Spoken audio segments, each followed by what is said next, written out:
worthy crowd. Wow. Thank you.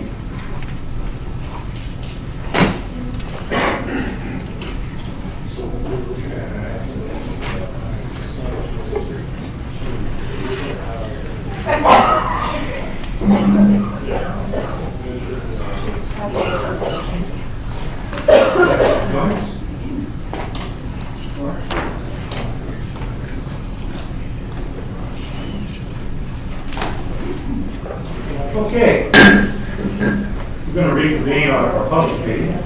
Roll call will show that everybody's here, and Ms. Castle, thank you very much for everything you went through to get here. We greatly appreciate that. It's always a pleasure to have you around with us. So much better just to talk. All right, and then for our student representatives, we have Jafari Lyman. Next time we need to meet before. So I can't pronounce his name, so I'll act like I know what I'm doing. Okay, well, thank you both for joining us. We greatly appreciate it. Do you have good orientation? Yes. Okay. You know everything that we do? Okay. You know I'm going to be asking you for your vote, right? Yes. Okay. You're going to be ready to explain why you voted, right? Yes. Okay. And we look forward to your comments. Okay, with that, we'll do the Pledge of Allegiance. All right, I'm going to lead the Pledge of Allegiance this time. You're going to do it next time you're here. Okay? If you would face the flag, salute, and pledge. I pledge allegiance to the flag of the United States of America and to the republic for which it stands, one nation, under God, indivisible, with liberty and justice for all.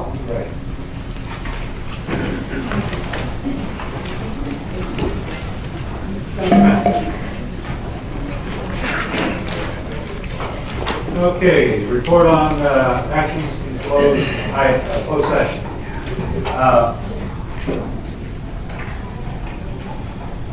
Mr. Knopf motion, Mr. Heavily seconded, and the board approved the appointment of Sandra Uovia. Did I get that? Yep. All right. Thank you. As middle school principal, Lodi Middle School, effective August 8, 2018, by the following vote: 7 ayes, 0 noes, no abstentions. Second item, Dr. Talking motion, Mr. Connexet seconded, and the board approved the appointment of Jeffrey Clanton as Senior Director of Budget Department, effective date to be determined by the following votes: ayes 7, 0 noes, and no abstentions. And those are the actions that we're taking out of closed session. Okay, moving right along.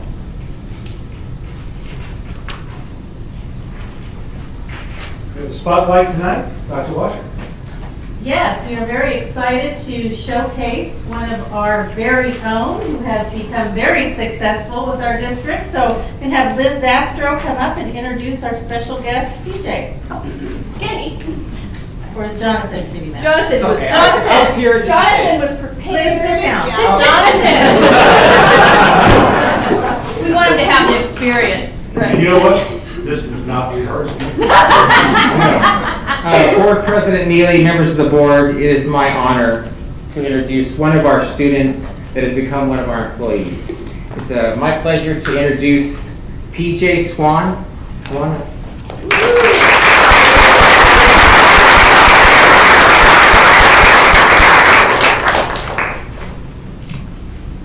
Did everyone, is the mic just check? Yes. Awesome. My name is PJ Swan. I grew up in Lodi School. Now I work for Lodi Unified School District. I have worked as a Cal Province job coach assistant for 4 years. I love selfies. During my school years, I spent a lot of time in the hospital and traveling to San Francisco to see special doctors. My parents were so worried about me because I was a very sick baby. So there's a a baby, I was in the hospital. I had cat-Cole's eye syndrome, that is an extra chromosome 22. Thank goodness I was so cute. Preschool, elementary, I started at Lawrence Preschool and attended Victor Elementary School to learn new skills. I was considered legally and blind. Hey, I learned sign language. Good for my resume. Middle school, I attended Ronald Middle School. I had many surgeries. These were some tough times. I got my cochlear implants at age 14. High school, I went to McNair High School. Then Nita was adult centered. I volunteered on campus. I worked in the office. I like these jobs. Everyone knew me, McNair High School and Nita West. I participated in many workability activities and had 3 paid work experiences. Young adult program, 18 through 19. My goal was to work and try many jobs to see how I liked them. Workability 1. I liked the lessons on how to dress for an interview and to be more professional for the office. I learned about my disability and what supports would help me on a job. I did volunteer work in district classrooms. I tried many jobs to see what I liked the best. Asperger's Festival, Goodwill, CVS Pharmacy, Marshalls, Lodi USD Payroll Department, Superintendent's Office, she loves me. Valley Mountain Regional Center, they wanted to hire me. Young adult program, 20 to 22. My career goal was to work in an office and with students. Transition Partnership Program. I attend TPP Job Club and TPP Bootcamp. I learned how to get and keep a job. I made a resume and put practice with Lodi USD and apply for a job interviewing. The staff helped me learn self-advocacy skills and encouraged me to become a student leader. I spoke at conferences and Joey Travolta assisted at film camp 2 times. TPP helped me get a paid internship. My friend Joey Travolta, and there's a picture on the screen. My friend Joey Travolta and me. My steps to get a living wage job, my internship, and lots of work experience. I practice self-advocacy. My goal now was to work for Lodi USD. I completed an application to work, got called for interview. It was a hard one with a big pound. Hired full-time, 8 hours a day. 191 a day. That took some time to get used to working a long day. Getting my district's ID badge was so exciting. Job responsibilities. I have learned I attend union meetings, vote for new officers, and I also get to pay union dues. Thank you for my own health insurance. I no longer receive Social Security. I earned my paycheck.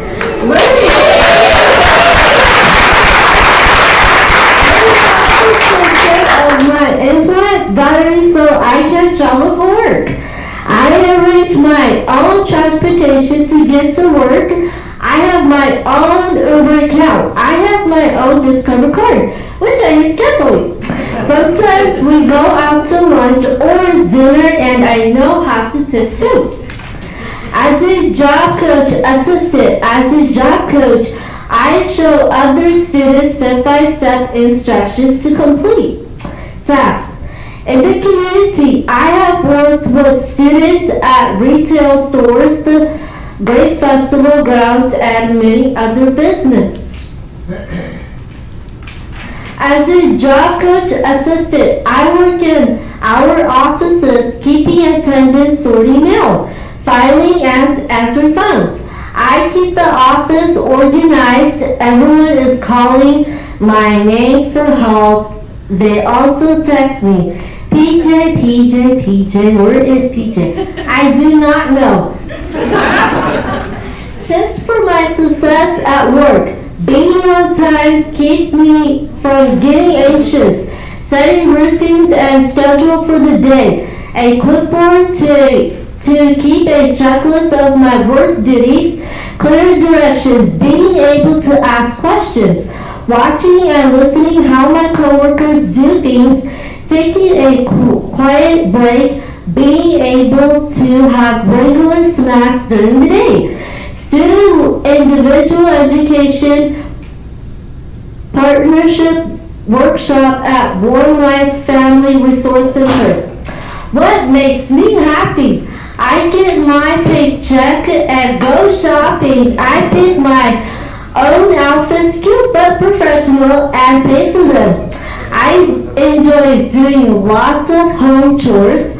I like to be organized. I get ready for work by myself.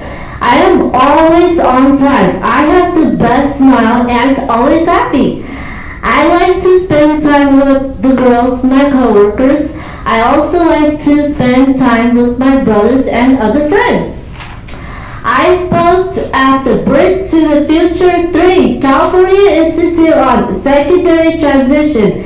There were 1,000 people in the audience. This was in San Diego. I speak to the large group. I feel valued because of where I work and who I work with. And that is so important. My family is a great support. Mom, dad, my cousin, and my brother. The best part of my job, now I want to tell you, I love to work. Yes, I like making money and I learned about taxes. Yes, I like to help students and staff. I like to travel, attend trainings, conferences, and just keep learning. State conference with a very important person. Thank you. Any questions? No, but a comment. Thank you, PJ. That was fantastic.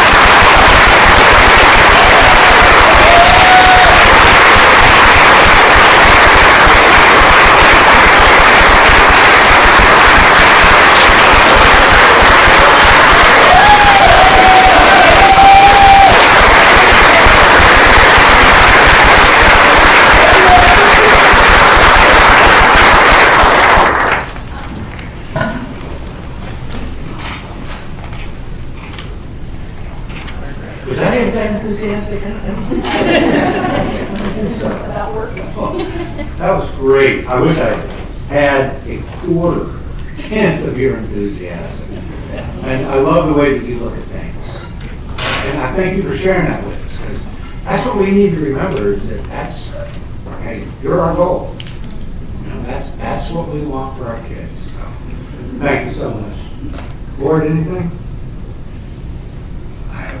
Thank you, PJ. Welcome aboard. Get to pay union dues, huh? I remember I used to teach a careers class, high school juniors and seniors. And they get their first check and they come in, listen, you know what? I made more than this. So we started covering taxes and withholdings in class. So it was really something. Anyway, thank you very much. We appreciate that. Recognition, presentation of $2,000 donation by the Premier Community Credit Union to Lodi Unified School District to benefit classroom music.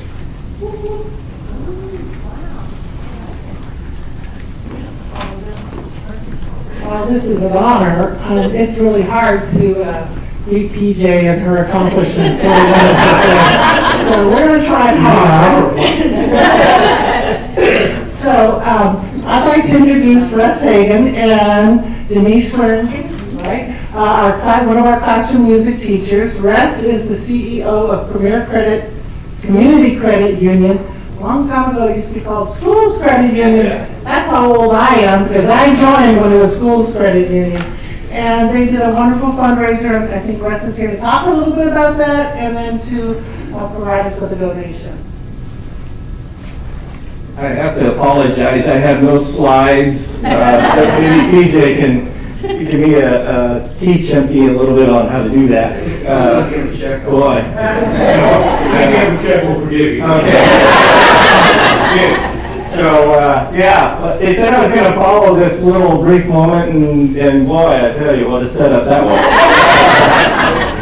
Okay, so, yeah, Premier Community Credit Union, we originally were chartered as a schools credit union for all of San Joaquin County, and then back in the 90s, we changed our charter to be a community charter. But our first heartfelt work with the credit union is with the school teachers. It's been our privilege to work with the San Joaquin County area schools.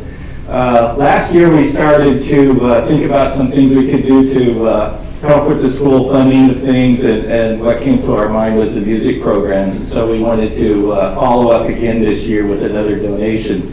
I was listening on the radio the other day about a gentleman who was talking about music, and he was saying how music helps us to remember things. And we probably all remember that when we learned our ABCs, we sang the song. And I thought, well, that's my problem. We quit singing songs in school, right? They stopped after ABC. So now I know what happened to me. Anyway, we're real grateful to be here tonight and to give you the $2,000 donation again for building your school music program, and we know it'll go to a good use, and we're just pleased to be associated with Lodi Unified School District.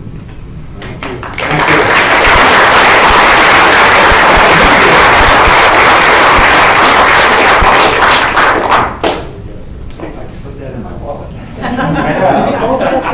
You know why it's so big is inflation. How do you do it?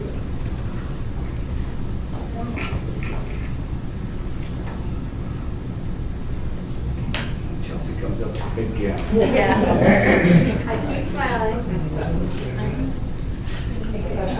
Wow. That's awesome. Thank you so much. And thank you for doing this over and over again. We really appreciate it. Thank you. All right. Yeah. What are you going to do with that? Oh. You're going to put it in your wallet. We have plans for this going. Good. Thank you.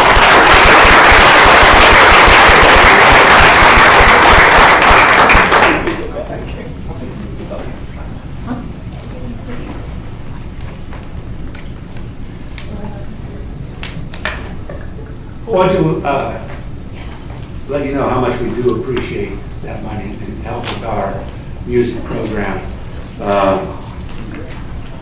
Kids love music. Everyone in the country loves music. We really, really do appreciate that. Okay, moving right along. Superintendent and staff reports. Thank you, Mr. President, members of the board. Want to let you know that we have our very first LCAP executive summary. Every board member should have a copy in front of you. We also have some copies at the back table for the public. This is thank you to Chelsea Von Geer for putting this together for us. You know our LCAP is very large and cumbersome and hard to get through at times, so this hopefully will be an easy way for folks to take a look and see what we're about, what the LCAP priorities are, a little bit about the district. We will get this out as much as we can, not only through social media, but also to our key stakeholders. Just make sure that we get this out and about. But please let us know what you think about it, and we'll be doing one of these each year. So thank you, Chelsea, for putting that together. And actually take a bunch of them with you to the groups when you have the meetings with the different parent groups and that kind of thing, right? Absolutely. That's great. Hey, this is really good. Yeah. I really like this. Good. Good, good. Okay, I want to share with you a couple pictures. Actually, it's good timing. You heard from PJ. She mentioned something, I don't know if you picked up on it. She kept saying TTP, the Transition Partnership Program, which is what she went through. Lodi Unified is in a unique, one-of-a-kind pilot with 2 state agencies, the California Department of Education and the Department of Rehabilitation.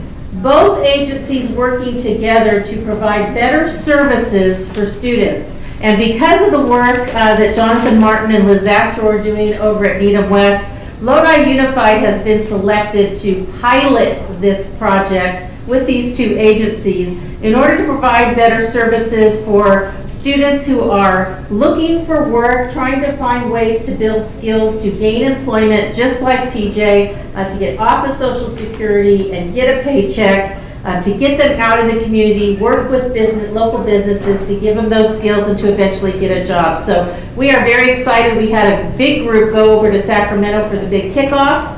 We will be giving you more information about this as we go along, but just want to share that Lodi Unified has been selected for a very unique project with 2 state agencies. Thank you to Liz Astro and her staff. There are more pictures? There's just a couple more on their time. They're there on the bus. Want to let you know that our anticipated college and career night is coming up on October 27th at McNair High School, starting at 5:30. As you know, this is a huge event, the best college and career fair in the area. So hopefully you can stop by and see the action at McNair High School on August 27th.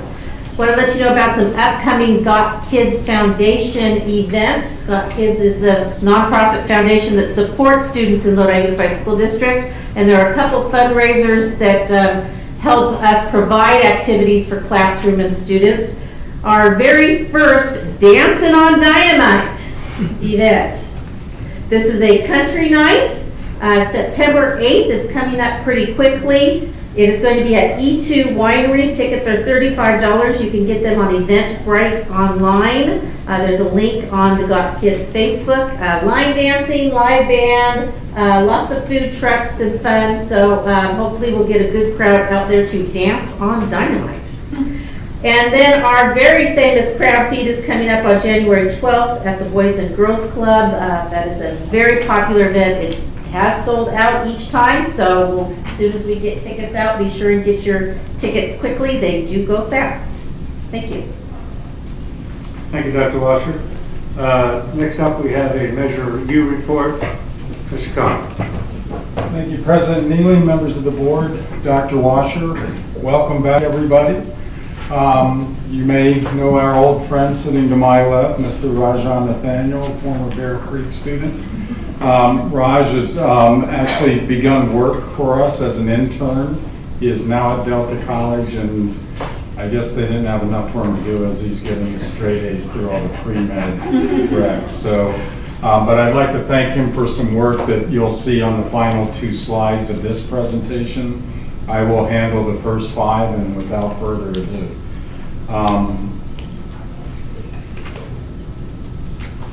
The first 2 slides are our current schedule as designed for us by our program management firm, Roveland's Construction.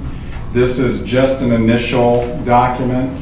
It is actually larger than this. The board may note that it only contains 3 years worth of schedule.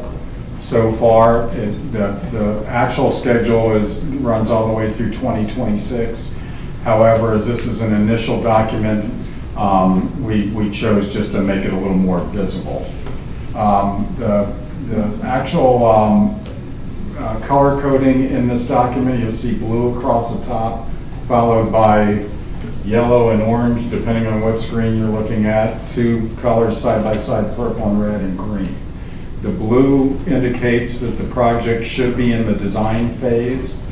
Yellow indicates that the project should be in some type of permitting. For all but one of our projects, that will be the Division of State Architecture, or DSA permitting. The only one exception will be M&O, which will have to adhere to local city codes and county codes. Then the bidding process, and that is the purple and the red section, and then the green indicates when construction will begin. I'll note that we are approximately 2 months behind on this as we speak. However, we have 3 projects that have begun on design in terms of architects and engineers. That's M&O, Lodi, 4. M&O, Lodi High School, Houston, and also Tokay's modernization and new buildings. We are working on Needham's design. An architect has been hired. We have not seen an initial concept yet out of that architect, and we are still in the scheduling phase for every other modernization and new building project. 6 fire alarm projects are currently assigned to Warren Consulting, sorry, I drew a blank. I'll have to get back to you on the firm that's actually handling the fire alarms. Warren Consulting is the civil firm that's handling our parking lots. Of all the projects that are currently in design, all of them are currently in the soil testing phase, so you may have seen people boring 6 to 15-foot holes in the ground to test the soil. I'll move, Michael, 2 slides ahead to the table. I won't read through every line or every section of the table. I would like to indicate that the Tokay High Stadium is expected to be completed in October. The field is complete as we speak, and also we believe that the track will be fully complete in September. The only thing we are waiting for on Tokay Stadium is delivery of the bleachers. Then we expect a 6 to 8 week erection process to get those in place and ready to use. We are hoping to run 1 game there this year, if possible. The M&O project was delayed due to floodplain determination after almost 6 weeks, I believe. It was determined that there are no floodplain considerations, and the civil engineer may proceed with his drawings. We hope those will be done by the end of August, that the city of Lodi will be pleased with them, and then the design criteria architect can then incorporate the civil drawings and get the M&O out to market. That will be our first off the shelf. The superintendent held a meeting with myself, assistant superintendent of secondary, and also with the 2 principals of the Houston and Cerna move. It was determined at that meeting, the board may recall that the board did provide direction to proceed with the installation of 3 portables and 1 portable restroom at a bare minimum. Discussion with the 2 principals led to the thought that a total of 6 portable classrooms plus the restroom were necessary. That is currently in design as we speak, as well as the Measure U improvements to the site. I won't go through the rest of these. I'll advance to the Adobe slides, the last 2 slides. Before you move on too far, those 6 portables from Houston, where are those coming from? Cerna. Those are the ones in Cerna? Yes, sir. Okay. So we'll also be watching all 3, the Cerna, Houston, and also the Victor enrollments closely over the next month or so. And you've been kind of kicking around what we're going to do with Cerna? I have. What I would love to do is find some way to turn that into usable, buildable property in Lodi proper or Stockton. I believe the board's familiar with the Stockton's general plan. Also, we do have a smaller piece of property over in the southwest area of Lodi. It might be nice to, I believe it's a 12-acre parcel. The board may know that as the Gantner property. It'd be nice to get a piece of property in that general area in the neighborhood of 20 acres. 25 would be ideal. It would be very difficult to put a K site on a 12-acre parcel. 20 acres is pushing it, 25 is more than adequate. Okay. So that's what we're looking at in F&P right now, is some type of arbitrage out of some of our existing properties into something that we can use to build a K-8 program, both in Lodi and in North Stock. And at Lodi High School, the new modernization, have we found the money for the pool yet?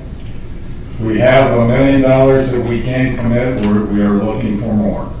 So much will depend on how, particularly the Lodi, the Tokay High School, and the Needham projects get bid. We will know more sometime around the turn of the calendar year, early 2019, maybe as soon as January. As soon as we know the costs of those projects, we can start budgeting for additional projects as well. Good deal. All right, so if no further questions, we'll move on to Mr. Nathaniel's work. We're trying to find a way to communicate simply what projects are moving forward, and I think Raj has come up with a very, very interesting and informative visual. President Haley, members of the board, Dr. Washer, it is good to be back. I know you guys are tired of seeing me here day in and day out every single month. So we're just saying before the meeting how much we missed you. Yeah, so Mr. Khan and I, when we had got together to kind of come up with a solution, what you see before you is a stoplight diagram. And so it's color coordinated and with different keys. So the green indicates the project is either in bidding stage, construction stage, or the project is completed. Yellow indicates that the project is in design or is in the permitting stage, and red indicates that the project is awaiting future funding. So in the green stages here, you can see all the schools that have been, all the projects that have been completed already. If you click the link, it is a hyperlink to the Lodi Measure U website, so it would show just various other projects and things like that that have already been completed. Just something that's for a reference point. Obviously, transparency was a big goal for the board coming into this year, so that's one thing that we really wanted to include as much information as possible in the cleanest manner possible. So that's why we hyperlinked it. If you, And this is available on our website. Good deal. Okay. yeah. So here's the yellow stage, and so again, this is either in design or permitting. As you can see, we have a lot in the yellow right now, so that's just a sign that things will get moving fairly quickly. Again, the dollar amount totals are right next to the project name, so you have the parking lots, the fire alarms, and yeah, so the red one was not included on here. We have approximately 16 projects underway. That's taking up 62.5% of the entire Measure U budget. We have 62 more projects that will be going underway, and then that would also provide the 37.5%. Yeah, so this is just something that has been, that we think is a solution. This will be on the website, and again, easy access, easy transparency. If anybody has a question regarding what stage their school site is in, they can reference it themselves. If they don't know that this is available to them, and they come to a meeting, you guys can come and click on this and, kind of display it that way. So just ease of mind. I think that was the biggest thing coming into it. So yeah, I would just like to thank Mr. Khan for this opportunity. It was I had a lot of fun and I've learned a lot. Thank you. Good deal. All right, Questions from the board? This is fun, you said? Yes, very much so. Oh, wait. It's really quite innovative. I like it. Any questions? Okay. I'm not sure our, speaking of the adults in the room, our presentation skills are up to PJ and Raj's. So I'll apologize for that. You need to take some lessons. You're welcome back anytime you want. We meet, you know when we meet. It's so much fun. Okay, John, thank you very much. We appreciate that. Thank you. Comments from the public, next item up. I do have a few pieces of paper. 20-minute time period has been set aside for the public to address the board on items not listed on the agenda. Each public speaker shall limit his/her comments to 3 minutes, but is welcome to distribute any materials to the board and/or the staff.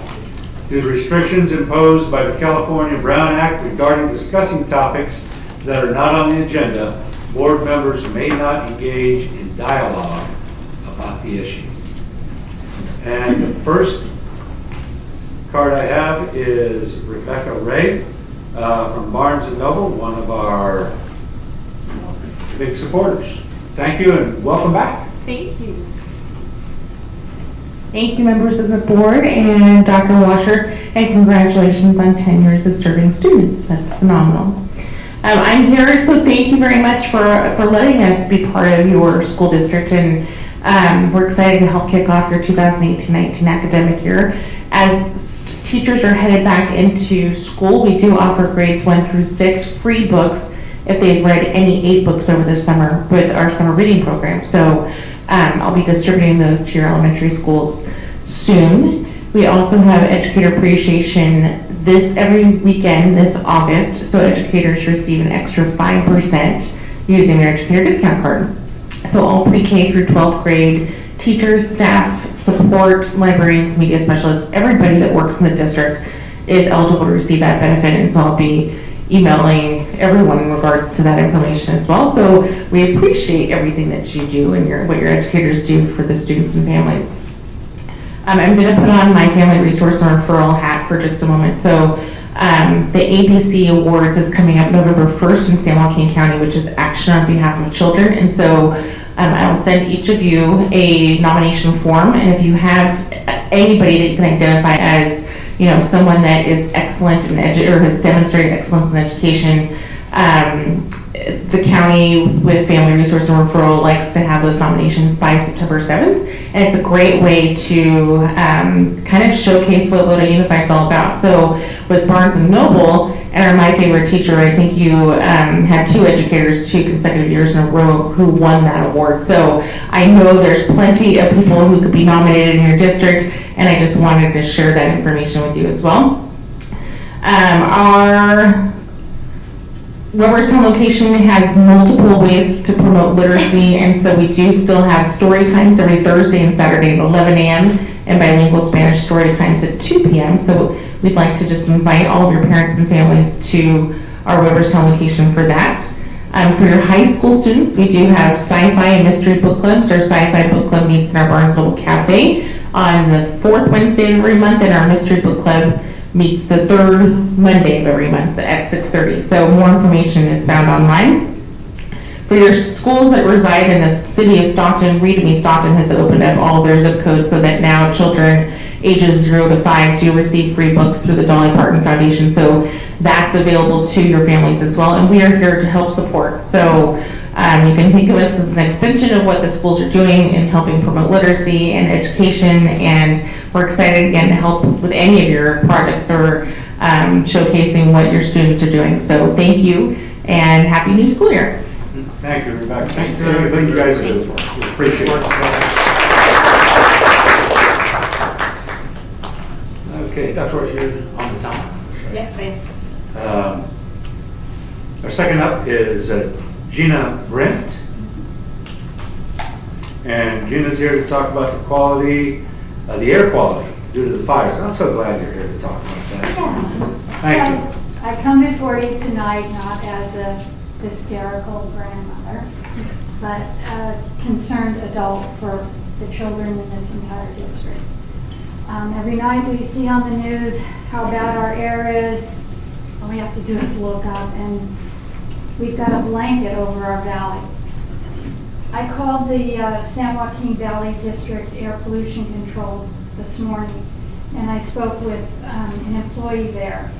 And I have the app on my phone. It's easy to look at every day. You can see the different levels. Right now, we're in a right above good level into moderate, which, you look at what it reads, just people with health issues should be concerned. Well, after speaking with the woman at the district, she told me that residents can use the district's real-time air advisory network, and it's called RAN. The RAN monitors are designed to detect the microscopic PM2.5 particles that exist in smoke. Ash pieces, however, are much larger in size and will not be detected. If an area is covered in ash, air quality should be considered unhealthy. My truck was covered in ash today. The RAM level of 4 or higher would institute a higher level. If you smell smoke, she said,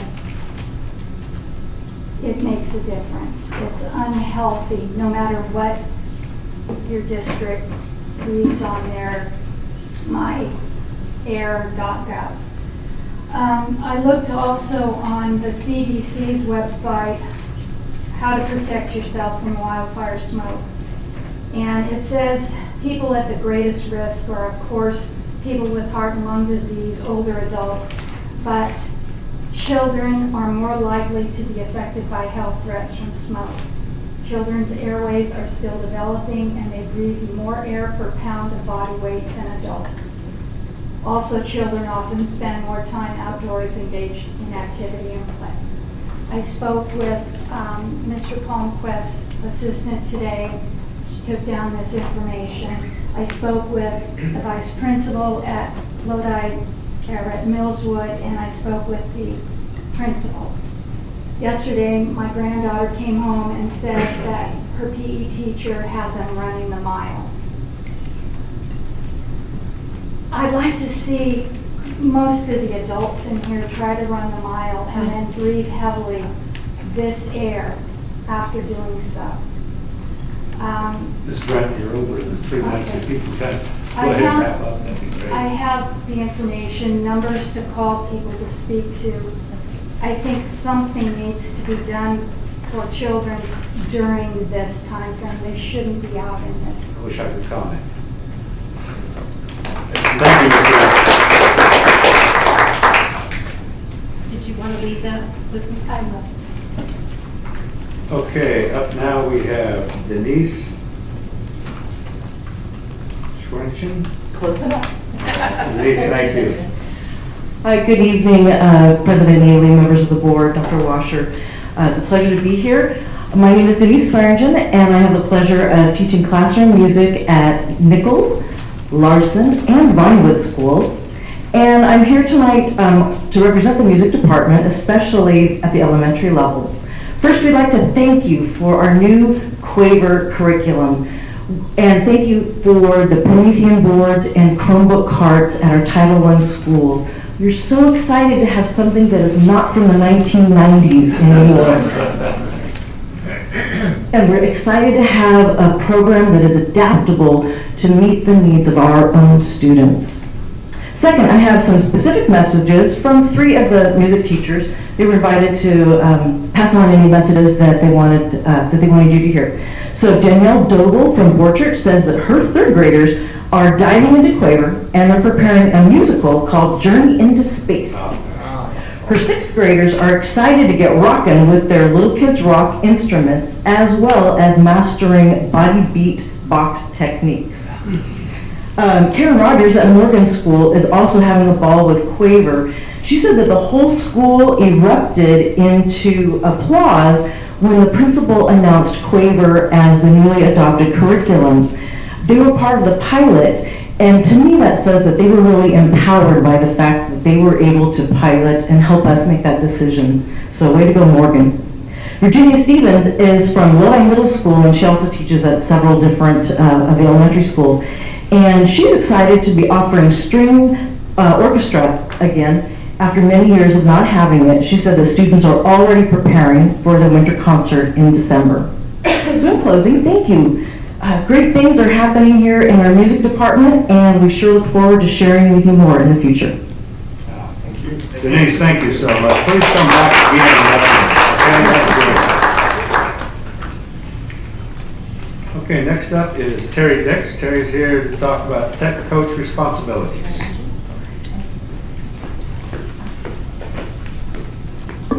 Good evening. Thank you for the opportunity to speak. I was listening to the last board meeting when you generously allowed for more more coaching positions to be filled that had been vacant. And I felt that there was some confusion about what tech coaches do, which is not unusual. Our teachers kind of wonder sometimes what we do also. So I just wanted to address that a little bit. So I do have a table that we put together for our last site tech meeting to kind of differentiate the jobs for our site tech leads that I thought you might find interesting. So I have a copy for each of you, and it does have the roles, but these are not all inclusive. It's just kind of the things that we came up with at the time. And you have to read it down. The rows are not related to each other. So I'll leave that for you. I know you've heard from some coaches and you've heard some numbers. I just wanted to communicate a few stories about what I have done.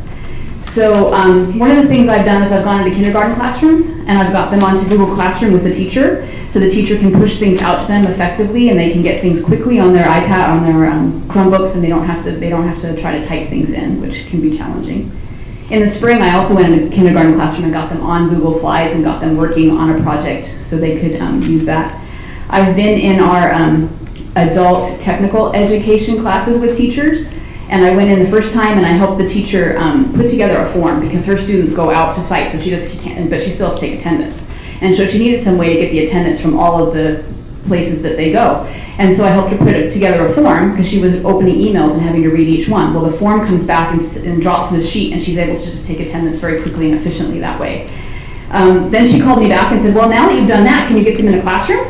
A Google Classroom? And I said, of course I can. So I came back and I helped her instruct the students on how to do that, and most of them knew how to do it. It was more the comfort level of the teacher because they're high school students and they've been using Google Classroom. Then in the spring, she called me back and said, you know what, I have this final, and I'm wondering if I can make this a form. And so I came back, and so through that relationship and that progression, we've made some tremendous progress. Just today, I was talking with a middle school teacher, and she already knows she's been using Google Classroom, and she's been using Google Classroom and Edmodo, and now she wanted a way to move the things that she was doing in Edmodo to Google Classroom to try to streamline things for students and for herself. And so we've done that. I was in another classroom today talking about how to use the math curriculum with students and how best to get it to them in an effective way. I was talking to a brand new teacher today that's in a Congo class and discussing some ways that she can use technology to help her duplicate herself. So she's able to effectively teach both curriculums and both sets of students well. She also said that she had been in our new teacher boot camp, which all the coaches helped to run, and we try to post all of our PDs online, and she said she's been spending a half an hour every day going through our materials online to help educate herself. So I'll leave these for you, and I just wanted to say that tonight. Thanks. Thank you very much, Jack. Thanks for coming back.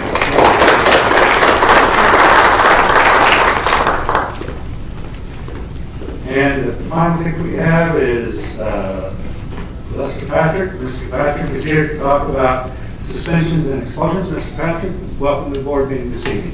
Good evening, Mr. Manager of the crisis that exists with suspension and expulsions within Lodi Unified School District, and also to make a comment about the community suspension and expulsion committee.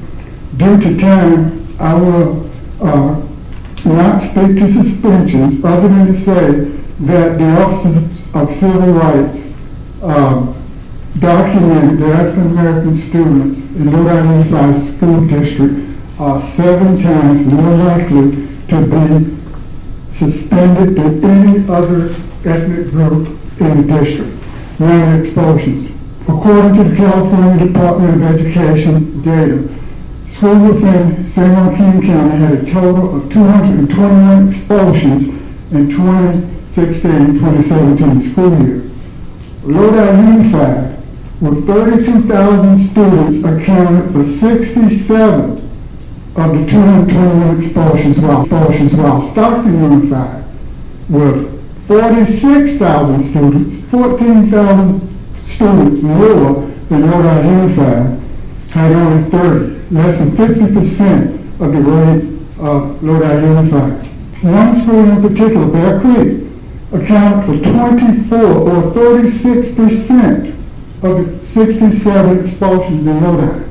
Bear Creek, with a student population of 2,200 students, had 24 expulsions, while the entire district of Stockton Unified, with 46,000 students, only had 30. This is very, very bad. And this is an indication of the need for a change in management at Bear Creek. African Americans make up 7% of the student population and represent 18% of the expulsions. I introduced to you a couple of months ago a proposal to implement a community suspension and expulsion review board to deal with the problem. You rejected the proposal for reasons that I'm trying to do your job. I am moving forward with the implementation of the review board and would like to give you an opportunity to share in this process and this success. In summary, suspensions and expulsions are extremely high, and they must, and I repeat, must be reduced. There needs to be a change in management at Bear Creek. The Community Suspension and Review Board is going to make a difference, and I invite you to get on board and share in this success. Thank you. Thank you, Mr. Patrick. Thank you, Mr. All right, and that is it for public comments. Mr. This is a point of order. I was trying to comment on Measure U. You went to the board, but didn't go to the public. And I was wondering if I could have an opportunity to. You can't. We'll do that. I apologize for that. Let me get through this, though, get done with this, and then we'll move right on. Okay, so that's it for the comments from the public. And there you go. That. And before we go into the consent agenda, my apologies, and I'd like to speak on Measure U. Thank you. Appreciate that. My name is Aaron Lang. I'm a parent of a CERNA student, soon to be a joint CERNA-Houston student. There on the Houston campus. And I just wanted to comment to the board. Thank you very much for having us here, Mr. Khan. Thank you to the superintendent for all the work you guys did over the summer and meeting with the two principals at those two campuses and some others to try to really figure out the unique needs of each program because they are a little bit different given it's a charter school and a standard public school. So thank you for your work there that enlightened some different facilities that were needed. But I would like to also say that this is an extremely important project. I know you guys have a lot of very important projects on your list and they all require due attention.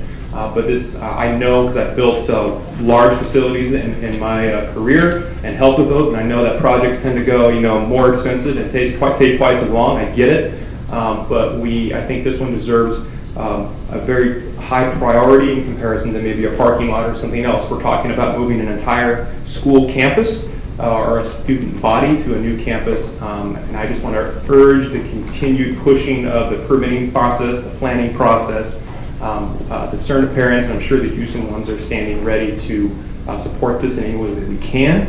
But I want to make sure that we don't get to July and find ourselves with just barely starting foundations and hoping that we can get something done by the start of the school year 2019. So I want to say first and foremost, thank you for the work that you're doing. We very much appreciate it. And secondly, we're here to help in any way that we can, and we appreciate your attentive focus on this important venture. So thank you.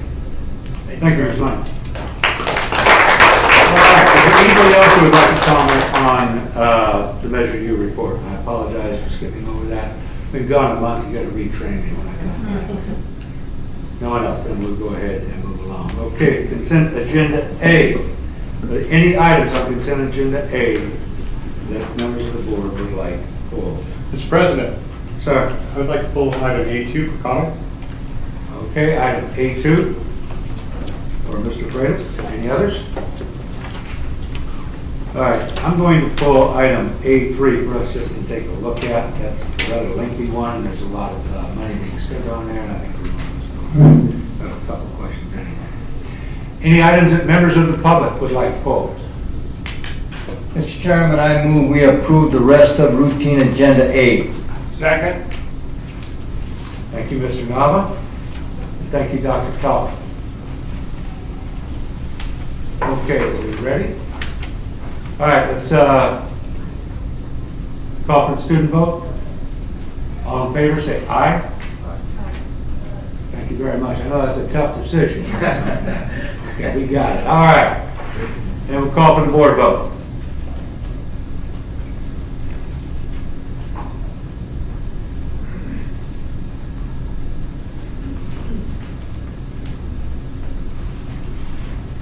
The item passes 7-0. Mr. Freitas, item A2. Thank you, Mr. President. Item A2 is donations to Lodi Unified for the previous quarter. And we see this obviously 4 times a year, but I'm never amazed, stop being amazed by how generous the people are in support of Lodi Unified. We have donations from families, individuals, businesses, PTAs, community organizations, totaling over $127,000. And that is absolutely fantastic and very much appreciated.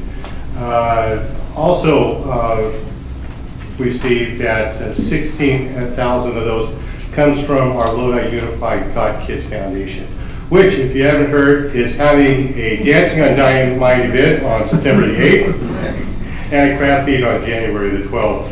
Also, t-shirts are available so you can dress well like our bus drivers are and contact the district for that. But anyway, $127,000 goes directly to our kids for many good causes. I'd like to thank everyone who donated, and with that, I would move to approve item A2. Second. Thank you, Mr. Freitas. Thank you, Ms. Nava. Any other board members like to comment? Okay, we've got a motion and a second. Student vote. All in favor, say aye. Aye. And calling for the board vote.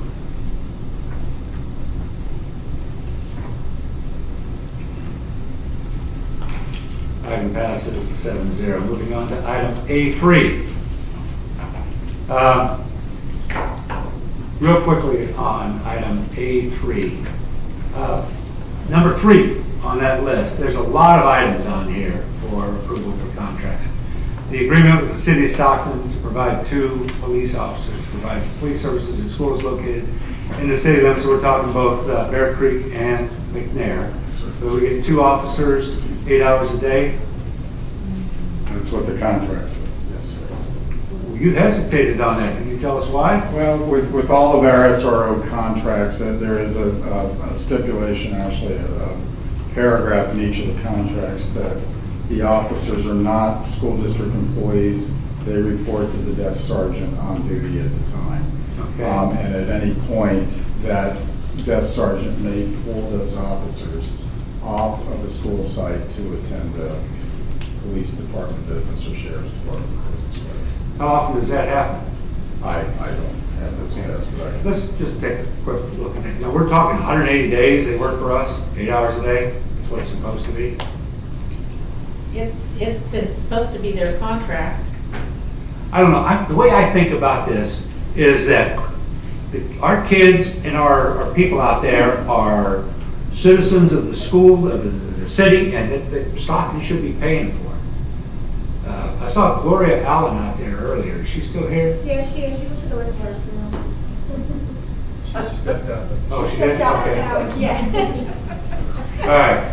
She used to be on the Stockton board. I was wondering if they had to do that as well. Anyway.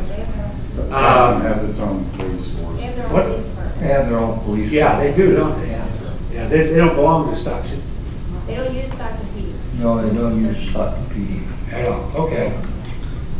Mr. Neely, just point of reference here.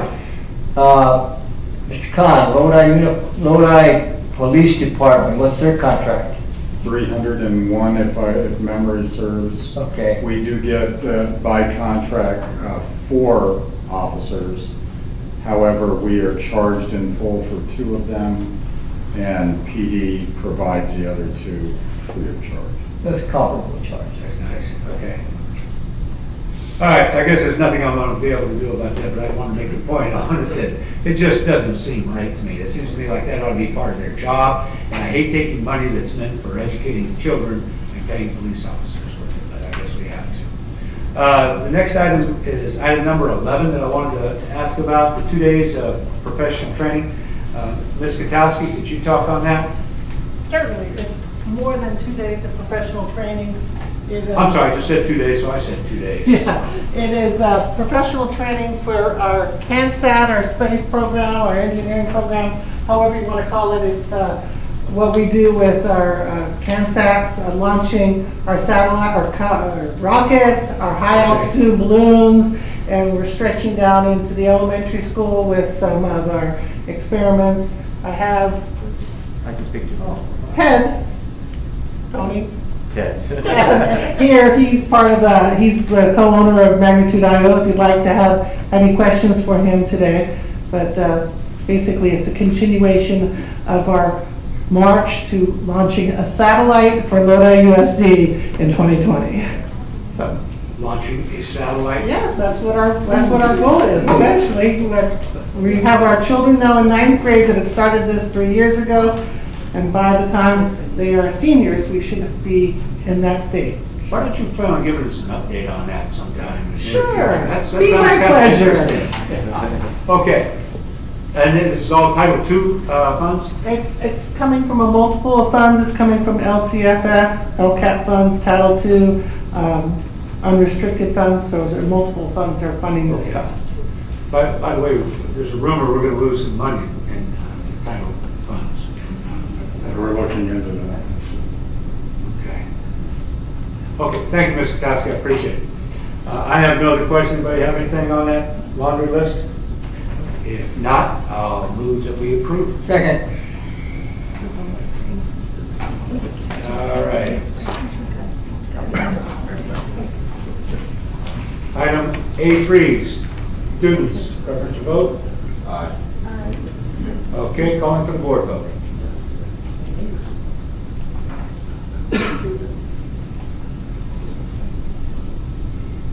Item is approved, 7-0. Consent agenda B, student discipline cases. Chairman, I move that we approve consent agenda B. Second. Thank you, Ms. Nava. Thank you, Dr. Talkin. Students who do not vote on student discipline items, calling for the board vote.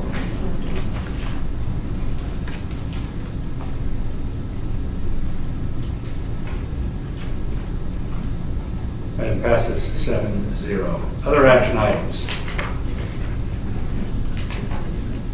Item OAI 1, Resolution 2018-52, authorizing the district to participate in the California Energy Commission's Alternative and Renewable Fuels and Vehicle Technology Program for the purchase of new alternative fuel school buses. Mr. Khan. Thank you, Mr. Neely, members of the board, Dr. Washer. I'd like to recognize Mr. Garcia, our transportation director, who has once again waved his magic wand and found a bunch of grant money to purchase new vehicles. I believe we will be allowed upwards of $165,000 per vehicle, and these things are well over $200,000 as I understand it. Mr. Garcia will be using almost all of the remaining replacement budget that he has to backfill or fill in the unpaid amount. All of these buses are to be replacements for existing buses.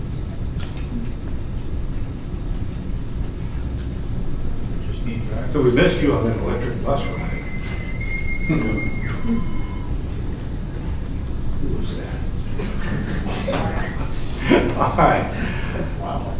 Board members, first of all, this is action item. Have I got a motion to approve? I move you approve, Mr. Neely. Second. Thank you, Ms. Nava. Thank you, Dr. Talkin. And then any questions about the presentation from the board? Just a comment. Questions first, give them a chance to comment. Any questions about the presentation? Seeing none, any comments from the public? No comments. Ms. Castle? Yes. Mr. Khan, I've said this before, I just think We have an exemplary bus fleet. Thanks to Mr. Garcia, you no longer are behind buses that have that horrid black smoke coming out of them. Our buses are clean, and it does, I'm the big environmentalist, and I do appreciate that very, very much. Thank you. I will relay that. He's done a tremendous job. He has, he certainly has. Thank you. Thank you, Ms. Castle. Any other comments from the board? Okay, comments from the public? Oh, we already did that. Never mind. Moving right along here, student preferential vote. All in favor say aye. Aye. All right. And calling for the board vote.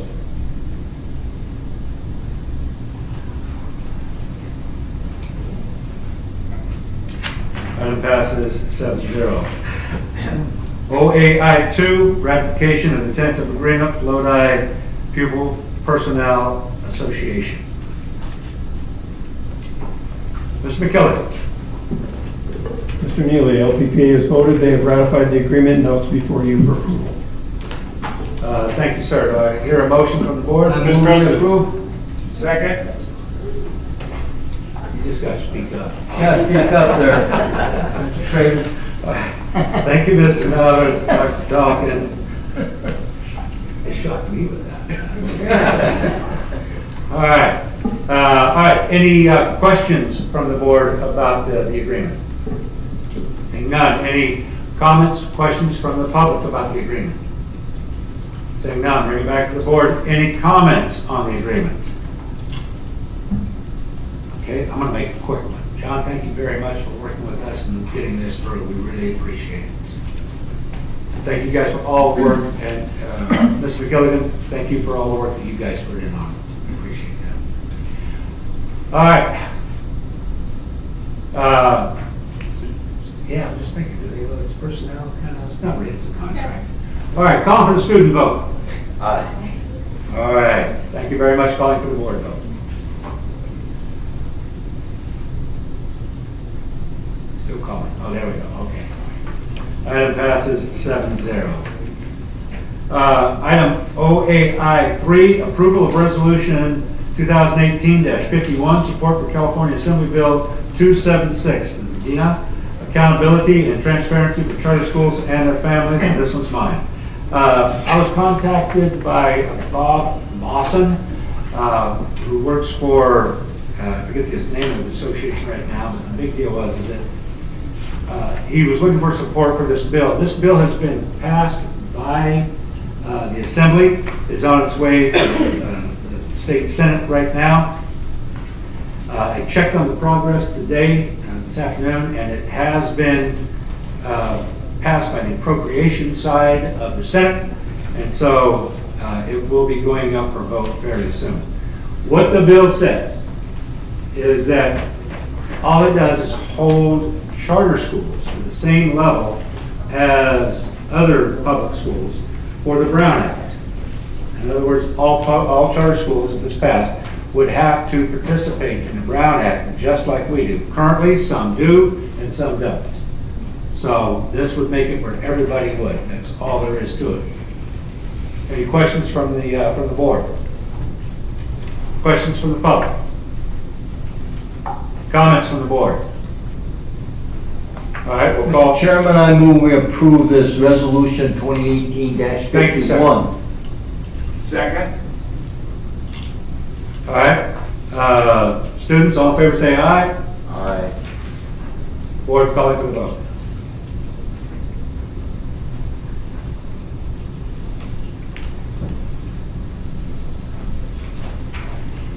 Passes 7-0. Item OAI-4, provisional internship permit and approval, Mr. McKilligan. Mr. President, these provisional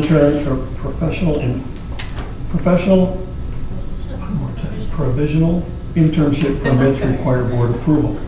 So you got one. Professional provisional? Either way. Either way. Thank you, Mr. We McKilligan. understood you.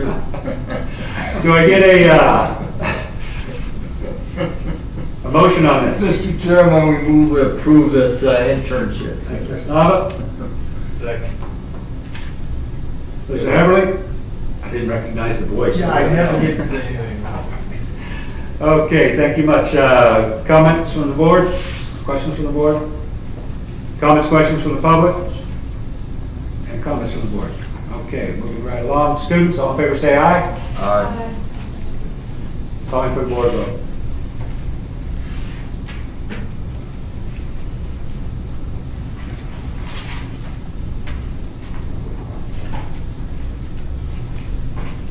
Items approved 7-0, and that's it. The action items. Personnel matters, Mr. McKilligan.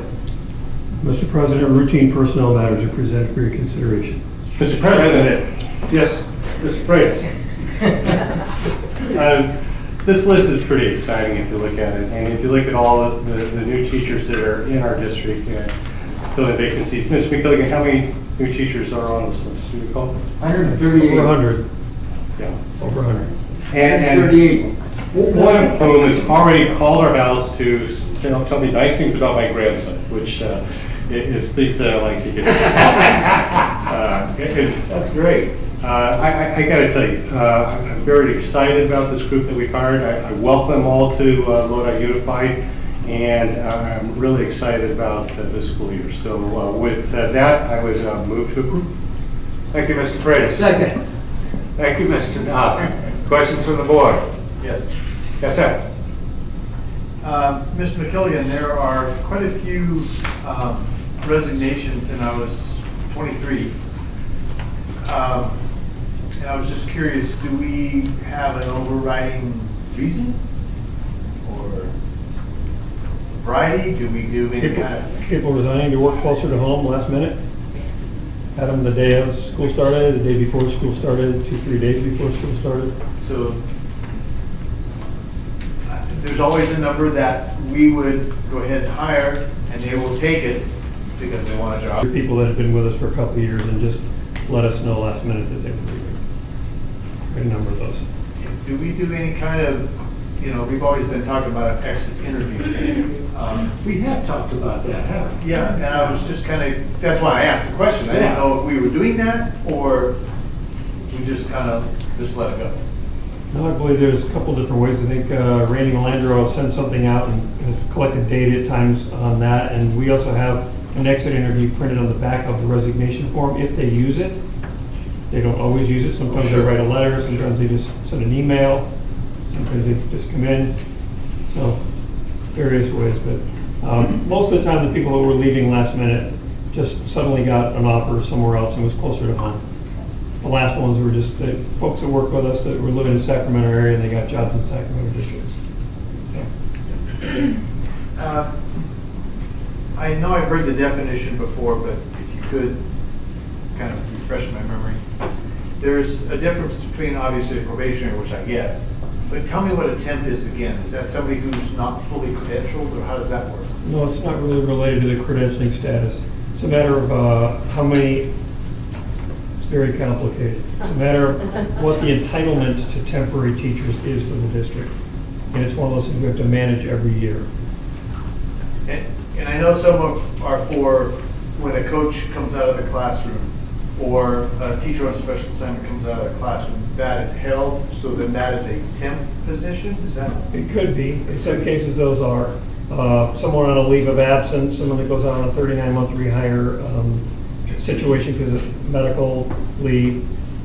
There are various reasons, but yes, that is one situation. If someone takes a job in a categorically funded position, then we backfill their position, that person would be a temp.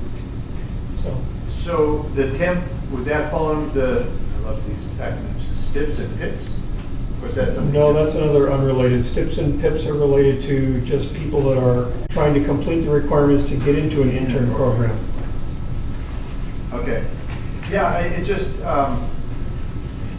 when you see the temp, you kind of go, well, is there a way we could hook them so that they will stay with us to reduce the number of vacancies that we have, so that they could be a probationary in the next year? And that's kind of what my thinking was about that. You'll see throughout the year, as the entitlement either gets lower for various reasons, or as we get other people leave or different things happen that open up probationary spots, you'll see throughout the year where we advance people, oftentimes from anywhere from October through March. You'll see moving people to probationary status, so it's kind of an ongoing thing that goes on throughout the year. Sure. And just as a reminder, when I was reviewing the action item on the minutes, reviewing the minutes, it did say that you were going to bring a report to us about vacancies like August, September. Is Right. what it said. So that's still in the works. It is in the works. Very good. Thank you. Thank you, Mr. Everly. Any other questions? Okay, I believe we do have a motion and a second. Any questions, comments from the public? All right, students. Yes. Yes, sir. I'm curious as to how many of the new hires were African American. I don't have that That would be information. a tough one to get, but can you find that out? I can look. Okay, we'll work on that. Okay? Thank you. Thank you, Mr. And you're asking specifically teachers, Lester? All hires. All new hires.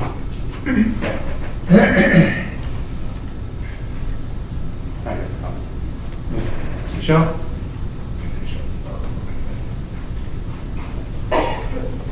I just want to say, personnel put on a job fair in the spring that recruited a lot of those teachers to come interview, and I think the results of the number of teachers that we got to be interested in part had to do with those early recruitments and getting the word out early that Lodi was hiring. So, hats off to trying to recruit at both universities. Amber and Mike were going out, but also the job fair I think was a great success because we've heard teachers who were hired that they came out for that and were impressed. So Fantastic. it was good. Yeah, I want to piggyback on that also. That was one of those things that we've done that I've heard a lot of very positive comments about. And I'm glad we're trying to get to them first. So thank you for those efforts. And thank you, LEA, for your participation in that as well, because you guys were here, you had a great presence. Right here, right there, I think, wasn't it? I think so. Yeah, you too, Mr. Neely. Okay. Yeah, I know I wanted to congratulate Mr. McKilligan too for the amount of effort you put in getting this large list of teachers for us. Good job. Very good, thank you. Okay, any other comments? All right, students don't vote on personnel matters, but you would say aye anyway, right? Okay, all right, here we go. Calling for the board vote.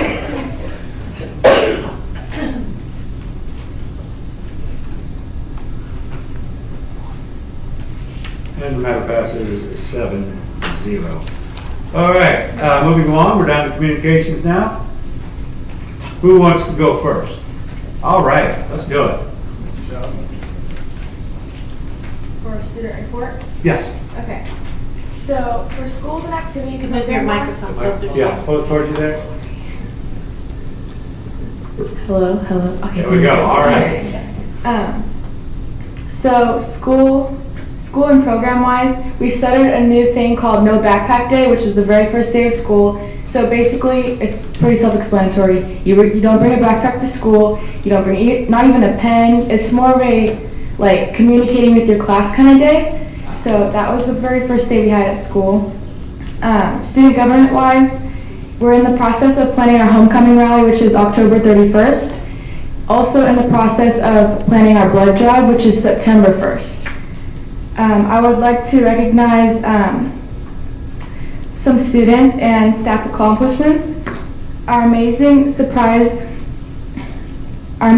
surprised our students who received a 5 on their AP test and putting signs in their yards at night before the school year started. I saw that. That was fantastic. And then performance presentations and event-wise, Luis Vasquez placed 11th out of 47 at Skills USA in Louisville, Kentucky. He had to recreate a floor plan on the 8th hour contest. He'll be attending Cosumnes River College, then transferring to Cal Poly in the 30th of 300 in exempt commentary.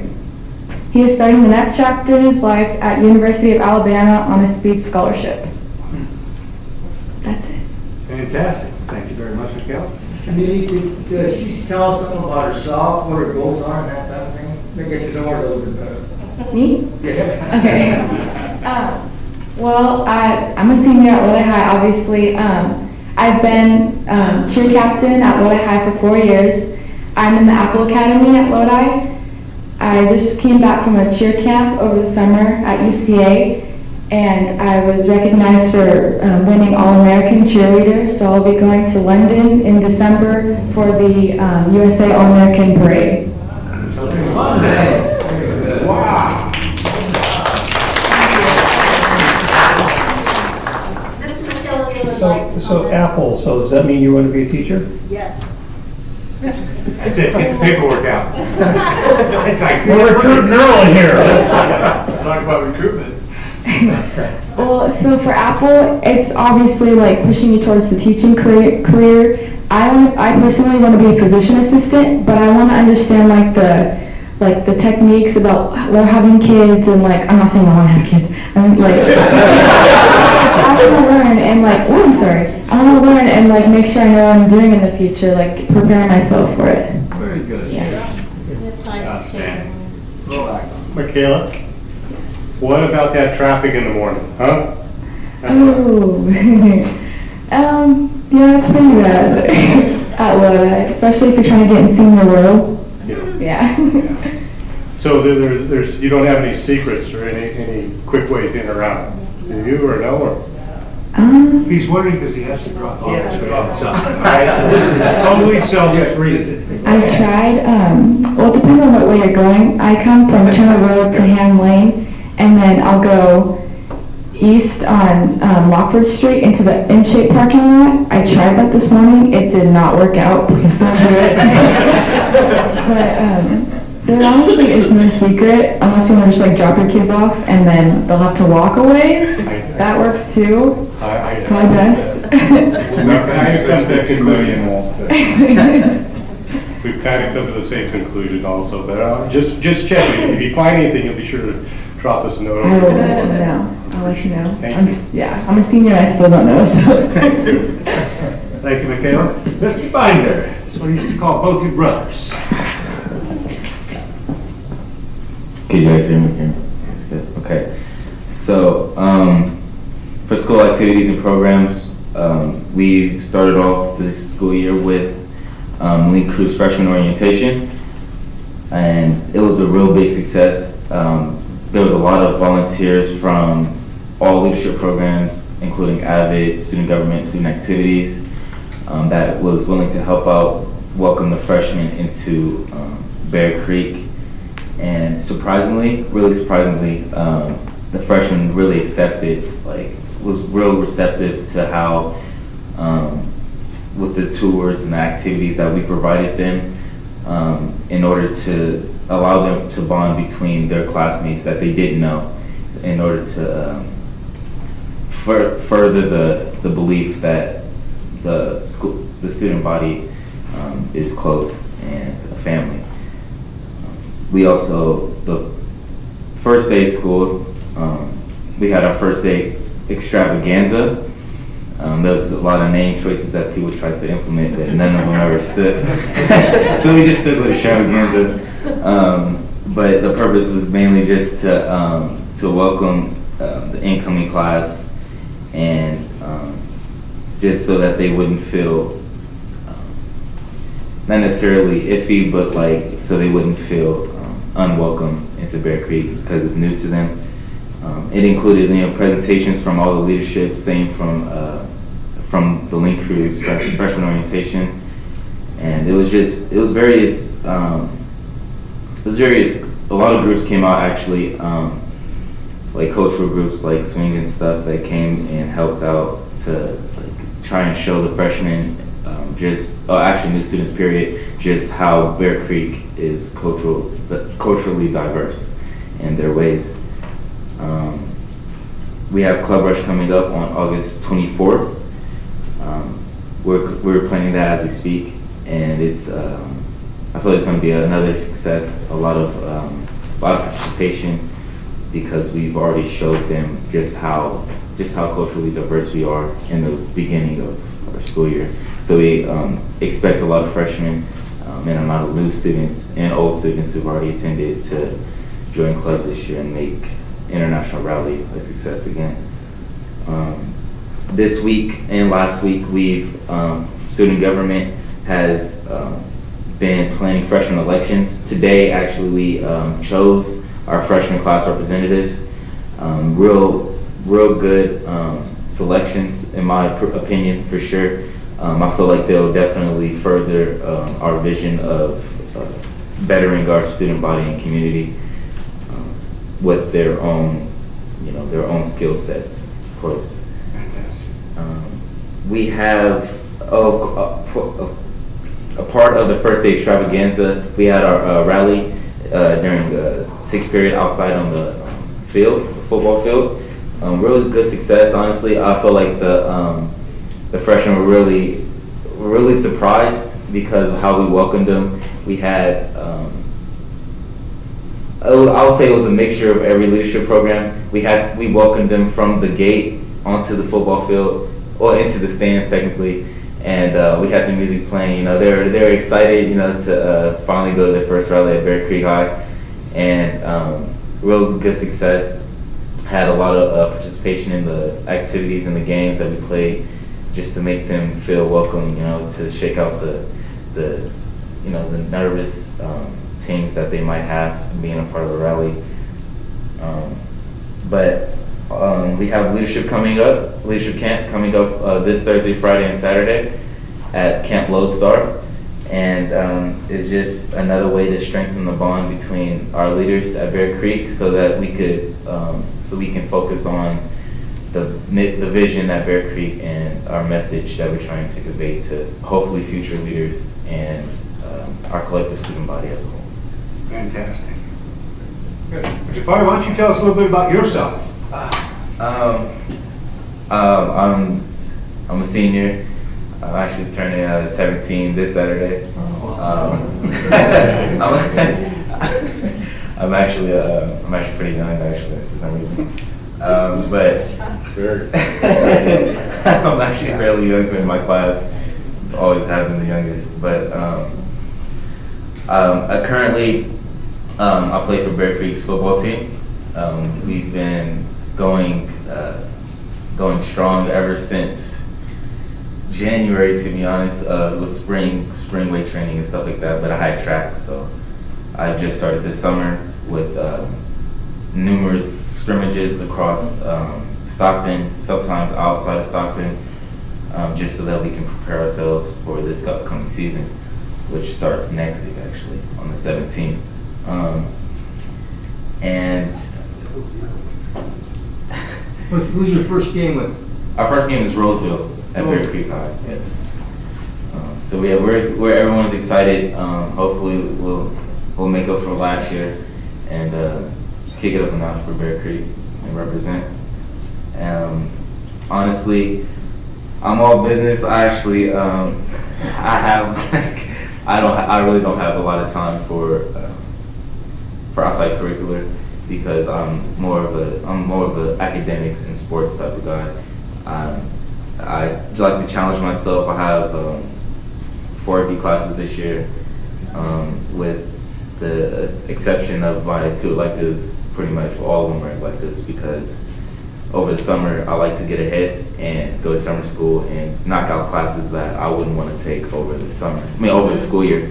So it's like, I've just been trying to challenge myself academically as each year went past, and so this year I hope to finish strong with all A's, of course. Always hope for the best. Try and get the best. So. Well, fantastic. Of course. Thank you very much. And welcome to the board. Okay, moving right along. Comments from employee group representatives. Who would like to go first?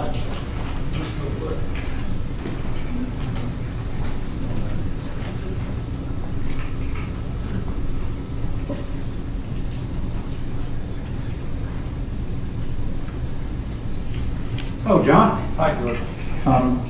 Mr. Neely, Dr. Washer, members of the board. So LPPA is kicking it up. We're having our first e-board meeting, I think, on the 18th, and we're going to get some things going on that. I just wanted to comment on the counselors that were added. I know at our site, it's made a huge difference. I did meet the other two as well at Lodi and McNair, and I think it makes a huge difference. One of the things I noticed too is each counselor has a lot of expertise to bring, so not only is the caseload reduced, but the roles that we share are kind of spread over more people, so that's really making a huge difference. So I just wanted to say thanks for that. And then the rest of us are pretty much, kind of launching, going full speed ahead. So thank you. Everything's good. Any questions or anything? Probably isn't a question anytime.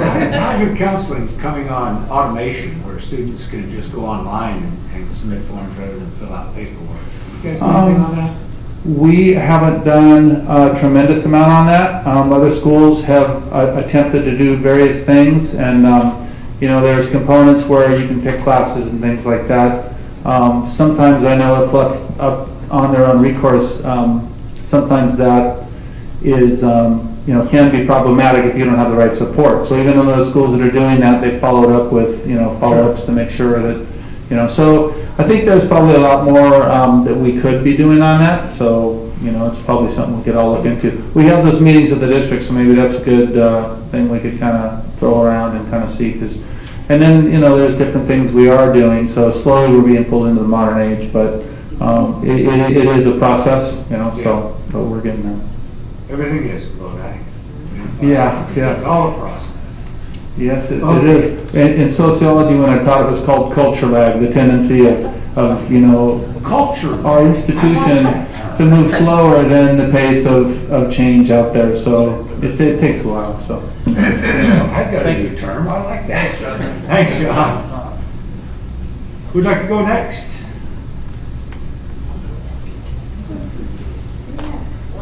So I'll go fast. I'll leave you for finish this up. Hello, Deborah. Hello, good evening. So I'm Deborah Ladwick, president of the California School Employees Association here in Lodi. Forgot where I am. Chapter 77. There you go, chapter 77. It's been a very long day, but that's okay. It's because it's the second week of school, and I am amazed that we got another year going. So we're off and running. Our chapter is looking forward to focusing a little bit more on ourselves this year, taking advantage of all of the benefits and opportunities that we have within CSEA. So we're planning to do a lot of education for our members so that they know all the different benefits and everything from membership. But I also want to let you know that CSEA takes our members very personally. We really consider ourselves to be a family.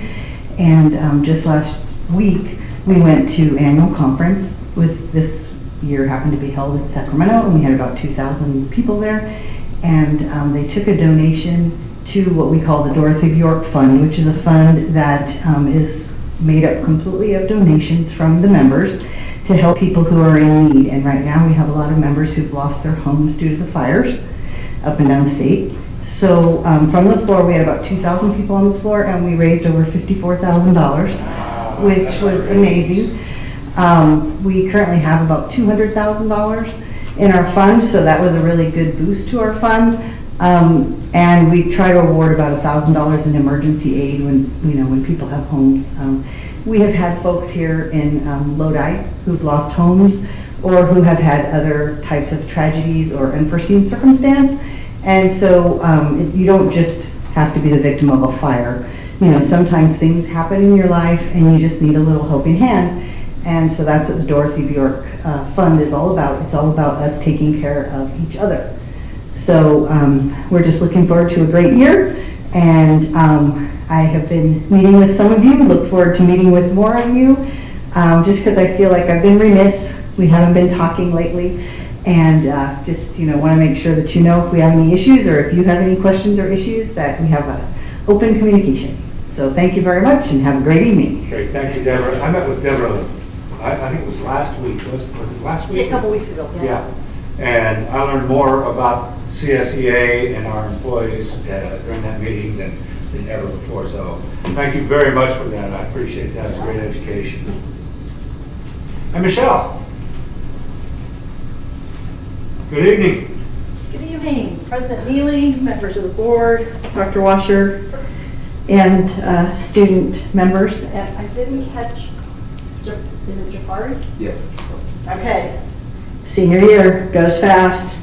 Take it all in. But I think he said something to kind of highlight something, a decision you made around this time last year about summer school, and that it wasn't just credit recovery, but for kids to get ahead and take classes that they could take during the year that they're really excited about. And I think that kind of just emphasized the importance of doing that to give seniors that opportunity to kind of stretch their wings and see where they want to fly a little bit.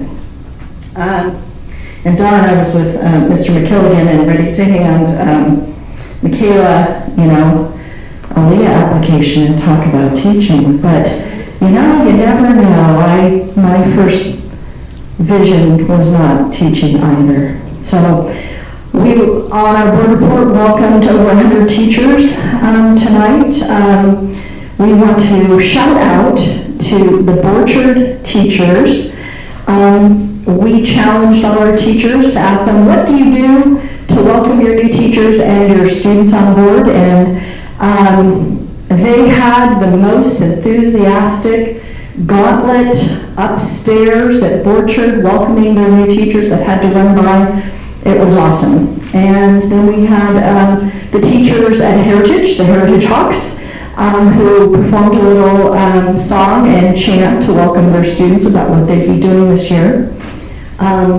We were really overwhelmed with the excitement that was shared with teachers, that spirited enthusiasm about starting the school year.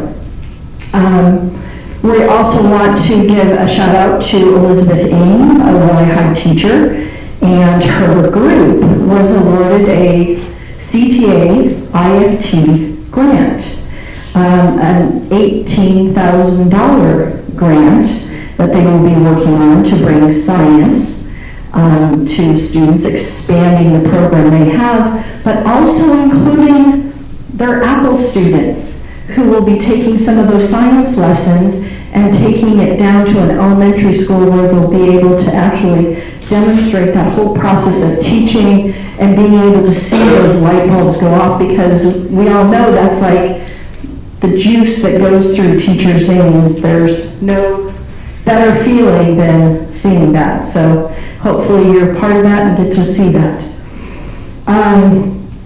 We have been focusing on communication and collaboration. An example of this was last year with the board and Dr. Washer and the assistant of curriculum, Skotowski, and setting up times for a model of our ILC teachers to put on professional development. And we had the opportunity, Dr. Washer came down to LA, we had some roundtable discussions, and I continue to hear discussions about it, about the things that we're doing in Lodi with our ILC teachers and the professional development that they are bringing to our teachers and outside. And other teachers have asked, how did you get everybody on board? And I think part of that has been the collaboration, the open dialogue, as Deb referenced, sitting down and talking about what are the pressing issues and trying to come up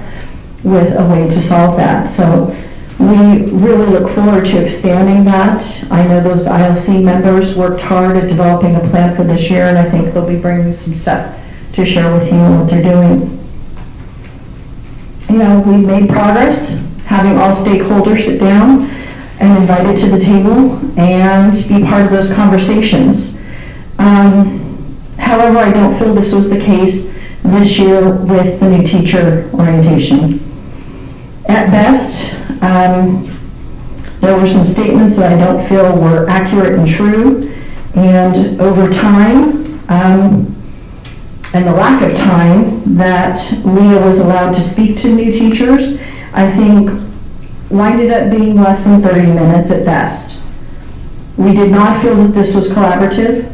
It did not give us enough opportunity to make sure that those new hires knew their rights, knew what opportunities were afforded them. For example, as a new teacher, most people pay into SSI. You think you have state disability. As a teacher, you have to buy your own plan. And so if a teacher is not told that, and they don't have that, they're not covered if something happens. So I am disappointed at this. It was less than a welcoming opportunity for our members to inform newly hired teachers. We had more than 30 teachers within our LEA ranks there to welcome those new teachers.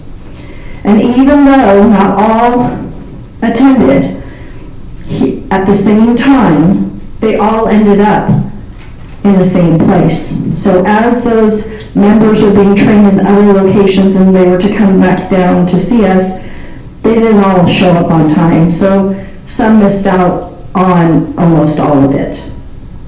With that note, I know that there are things that we want to share with those new teachers that didn't get covered. We are working on developing a plan for that. 30 minutes is not enough.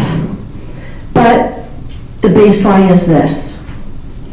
We're trying together to work something out to do what's best for our new teachers, right? We want to retain them. We can't go through the number of resignations each year. There's not this giant pool of teachers in the United States.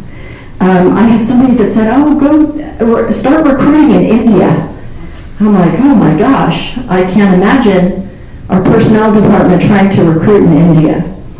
But you've heard the frustration, you've heard the anger.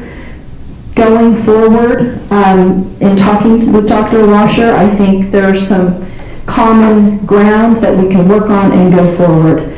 So I hope that in forward, next year and continuing this year, that we can develop some plans to make sure that we build that foundation under those teachers and support them in the needs so that they don't find it easy to walk out the door and say goodbye. We want to keep them, as I think Deb said, we're a family.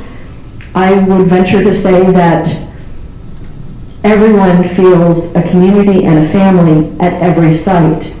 And within those sites, we see all of us together as Lodi Unified. So together, I think we can do this, but it's going to take going on the same page and having hard conversations about what's best.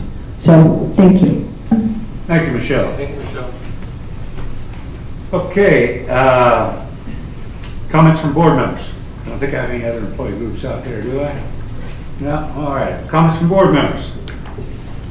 Gary, go ahead. Yeah, I just wanted to comment on the enthusiasm that myself and a few of the other board members saw at Larson School at the Ron Clark Academy, where they're choosing their, I'm not sure what they're dealing with, choosing the houses, but if they can maintain that kind of enthusiasm from the students and the staff all year long, it's going to be successful. It was great. Everybody's lots of smiles. Everybody was having fun and involved. Thank you, Mr. Knaxet. Anybody else? Yes, Mr. Neely, I want to welcome Scott McGregor and Jeff Palmquist to our crew here. We're going to have a little report for us a little later on, but we wanted to make sure everything is okay, and you have my complete support anyway in any things that you do that are positive to our students. Also, I'd like to mention that we have some focus areas, and those focus areas are great. I always believe that if you're not reading at third grade level when you're in the third grade, there will be a statistic there that 1 out of 6 will not graduate from high school. And it's very unfortunate because we promote these young people. We promote them, and every school district promotes them. Oh, we can't keep them because of the age, chronological age, and that type of thing. I wish that one of these years, somebody would change that ruling. That we have retained the people at least 1 year and give them another chance with a lot of interventions to be able to learn to read. Number one, the parents have to be aware that they need all these books, Rebecca. You know, they need the books to have them available for their young people, so even the parents can read to them, because it's such an important age level when they go from kindergarten to 3rd grade. They're sponges, and if you read to them, point and all kinds of things that are, you know, positive in the books, and then they begin to read. I have that experience with my grandchildren, and I know that at this point, the 6th grader is above average on any reading. Again, I wanted to stress that we like to keep the identification of these people that go in from the middle school to the high school without any credentials. What I mean by that is that they have failed all their classes and they're promoted to the 9th grade, and then the first semester of the 9th grade they continue to do that without getting any intervention. Now, I know that we added some counselors. I hope that this will be some type, not an immediate solution, but some solution to get those people identified and have the information for them and intervention for them so they can be able to progress through high school. Number one, if they don't know how to read at the 10th grade level, all you see is they're just passive. They don't do anything, and then they put their head down, and then they're lost because they don't acquire the knowledge and the reading skills and so forth that they need to have. I'm not going to ramble on, but we do have some focus areas that I'm glad that our superintendent and our board has projected for areas for 2018-19, and hopefully that we can accomplish some and progress well to keep these students as far as grade level reading, the perception of that. Thank you. Thank you, Mr. Nava. Ms. Castle? Michaela and Jafari, that was a very good beginning. Thank you. And we look forward to hearing from you all year. It's one of the bright spots of every board meeting. And we have a veteran here, Raj. And Felipe. Pardon me? Felipe's in the back too. Oh, Felipe's, oh, we didn't see him. Oh, thank you. Back there. He didn't let us know he was there. Well, we're so happy to see both of you. So we become very fond of our student representatives. So glad you guys are here. And then just really fast, thank you everyone in the entire district for everyone in their own way does their part in making that first day of school the very best for our many, many, many students. So thank you. I thought it went, everything we heard was extremely positive about first day of school. So thank you, everybody. Thank you, Ms. Castle. Anybody else? I would like to join my colleagues' comments and welcoming everyone back to the first day of school. Larson was amazing. Jeff and Scott, we're so excited to have you here, and our student representatives. But I just also want to take this chance to congratulate my granddaughter, Maya Abdullah. She is 3 years and 1 month, and today was her first day of school. She went to preschool in Haleiwa, Hawaii. So, congratulations, Maya. There you go. How we darn. That's great. Aloha. Okay, anything else? Yes, sir. Thank you.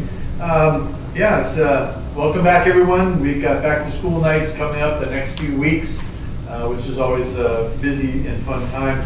Also, you already heard Larson School was very active and very positive. It was a nice time being there. Something on a smaller note. I was called by a mother of a first-year teacher to Lodi Unified. And she says, I have to tell you this. She says, my daughter was so excited about the staff that she works with at Lodi Middle School. And she goes, this was totally unsolicited by my daughter. And she said that they made her feel very included, very warm, very welcome. And she said, you know, I just wanted to call you and tell you. And so, you know, I'm sure that's duplicated all over the district. But you know, when you hear those things, I always believe it's good to pass along positive things that you hear too, instead of you know, just always negative stuff. So that's great to hear those kinds of things. Student reps, welcome. I'm sure we'll see you throughout the year, and it'll be a great time. So thank you. You did a great job tonight. It's good to see you two gentlemen too. Thank you, Mr. Everett. The old timers. All right, my turn. Scott and Jeff, congratulations on busting through the glass ceiling here at Lodi Unified in the education area. All right. Great job on that. We expect big things out of you guys. Professional development, you guys hit it out of the park. Lisa? Where is Lisa? Right here. Yeah. Oh, I'm sorry, you're right behind Scott. Scott's got you. Oh, I see they moved up to the front. Oh, my God. I see how this is going. We'll start moving back as the meetings go. Tell you people, fantastic job. I've heard great things about it. We're going to continue down that pathway, continue to improve it and expand it. I'd love to see some online versions. I'd like to see some, especially, I'd love to see what RBET comes up with. There's some good things, but we're on the right track on that. Great job. Larson, oh my gosh, that was amazing. That was absolutely amazing. And it goes to show you what we can do when we allow our people to have the latitude to be inventive. Right? It's that Google attitude. It's like, let your people experiment. Teach them not to be afraid to fail. Because if you're not failing, you're not trying. So that was exceptional. I really enjoyed it. The enthusiasm was amazing. My books program. I'd love to participate in that again.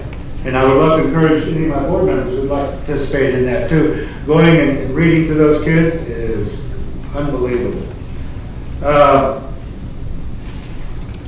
We talked about summer school this time last year. Let's talk about summer school next year. And one of the things that we need to do is to start coming up with programs to help children to address the issues that Mr. Knob was talking about learning to read by 3rd grade.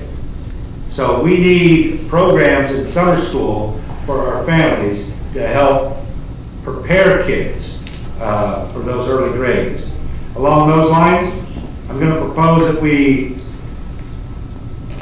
do a take-home device. I've been trying to get technology to go home with our students for a long time now. I guess we've made a little bit of progress, but we're still nowhere near where we ought to be. And part of the problem, we've always talked about, well, not everybody has internet access. Well, some devices you don't need internet access. There's those little tablets that you see kids with that we can load up with educational software, train parents how to work with their kids on, and use those things. I would like to see us look at something like that. Those tablets and the educational software, less than $75 a piece. That means I can hit 1,000 kids for $75,000. I mean, we can work and try to find grants on that, but we can do this, and that'll be helpful. You put headphones with them, and the kids can learn English, because we've got some kids coming in that haven't spoken anything in their home except a foreign language, and it's tough. And you come in, and all of a sudden you're in this class. So we need to look at something like that. Orientation. We didn't have one. We had teacher boot camp. We got to have an orientation. We got to have a time that is set aside for new hires to go through all the stuff that they need to go through, which includes time for them to talk to the unions. I'm saying that now. I already talked to Dr. Wash about that. She's assured me we're going to have something like that next year. Delta classes. Thank you very much for that list. We are doing, Delta is putting on classes at not Lodi this year, right? Because we didn't have enough time up. But it was offered at all 4 of our comprehensive high schools. I would like to see us expand that. Evidence that we need it is that Middle College High has a waiting list constantly, every year. I'd also like to see us expand Middle College High. And I think Delta has been agreeable to that as well. So I'd like to see us work on that as well. I'm going to save talking about website problems until you give your presentation on the start of school. Board goals. Next board meeting, I want something put on the agenda about board goals. We need to reevaluate them. I just want to discuss it with the board. Guys, our first goal on here still says, meet program improvement requirements as all groups of students improve their performance. Okay, well, we haven't had program improvement requirements in a few years now, so it's time we move on. We need to reevaluate our goals. So be thinking about that. We're going to put it on the agenda. We're either going to work on it in the open here, or we're going to appoint a committee to look at it first and then bring it back to us. So we'll talk about that at the next board meeting. Most of our students in our schools. That's it. That's all I got. Superintendent, do you have anything else? No. All right, let's move right along. The report item is the next start of the 2018-19 school year. We asked Dr. Washer to give us an update on how things went. I got to tell you, I had, with the exception of the website, I didn't have any complaints, but the website made up for that. Thank you, Mr. President, members of the board. This is going to be a joint effort from several of us on this report, so we'll have different folks chiming in. But from my vantage point, I have to say, over the past 10 years, this was the best start. Our folks just did an amazing job out there, taking care of issues as they came up, handling things. The hot spot issues were few and far between, and it was hot. And even the air conditioning wasn't an issue. So thank you to all staff for all estimates, but just an early look. Mr. Kahn, if you could give us an overview, please. Certainly, Dr. Washer, President Neely, and members of the board. The first slide you'll see is just a comparison of, for example, this year's first grade versus last year's first grade. Excuse me. This year's first grade versus last year's kindergarten. So the red dotted line or dashed line is simply moving last year's CBEDS enrollment forward 1 year. It doesn't depict growth or anything, but what it does tell us is that in most of our grade levels, at least with this initial data, it looks like we're holding on to kids. You may remember the 6th grade bump. We've talked about that. That's actually popped a little more. The big second grade cohort has moved into the 3rd grade. It's still intact. Moved into the 3rd grade. It's still intact. I would comment on the 9th grade bump that you see there, that the predominance of that growth is pretty much at McNair High School, and it's big, and it's real. So the heartening thing I see from this graph is, unlike last year, our 11th and 12th grade, maybe even 10th grade, are either even or slightly lower than our early grade levels, and the bump in the 6th grade and 9th grade really sort of portends good things in terms of student ADA and enrollment. Then the next slide, we actually look at a comparison this year versus last year. Right now, the count is very early, it's very noisy. There are additional technical things. We are not dropping students for a longer period of time until they are actually confirmed as either located at another school or we know their whereabouts. But with all that said and understood, currently we are up 95 students at the count. The board will note that this is just regular ed. It does not include TK in terms of the graphic visual, but right now TK is showing decline of about 51 students. But it also does not include the middle college program, which has not started yet. And last year that went out at 248. So right now, we're being somewhat cowardly in predicting flat, plus or minus 0.5%, but in all likelihood, we will be up again this year. Things do look good. Fantastic. Next, to talk a little bit about facilities. Thank you to Mr. Khan and his staff for their proactive approach to our air conditioning. They started testing early this year to find any bugs or problems. They hired temporary folks to come in, and thank you, board, for approving that so that we could get that taken care of and everybody cool at the start of the school year. And we had very few, if any, issues pop up the first week of school with air conditioning. That was taken care of quickly. Grounds and custodial, we have had some hot spots with grounds. Not able to get to everywhere to take care of weeds and those sort of things, but other than that, folks did a great job getting our facilities ready for the start of school. Continue to work on our safety measures. That was shared with you with the Measure U report as well. Our folks are still addressing safety needs that we had talked about last year and identified last year, so those are continuing this year. Moving on to the next slide, teacher vacancies. This changes daily in terms of where we are. Teacher vacancies, as of August 1st, we had 14 vacancies in the general ed realm.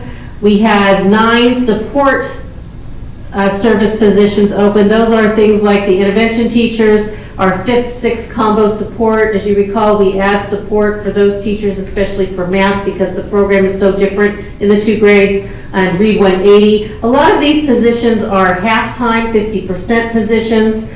Some schools have folks filling in, some don't, waiting for them to get filled. We still have a need for a JROTC instructor at McNair. How many do we have there?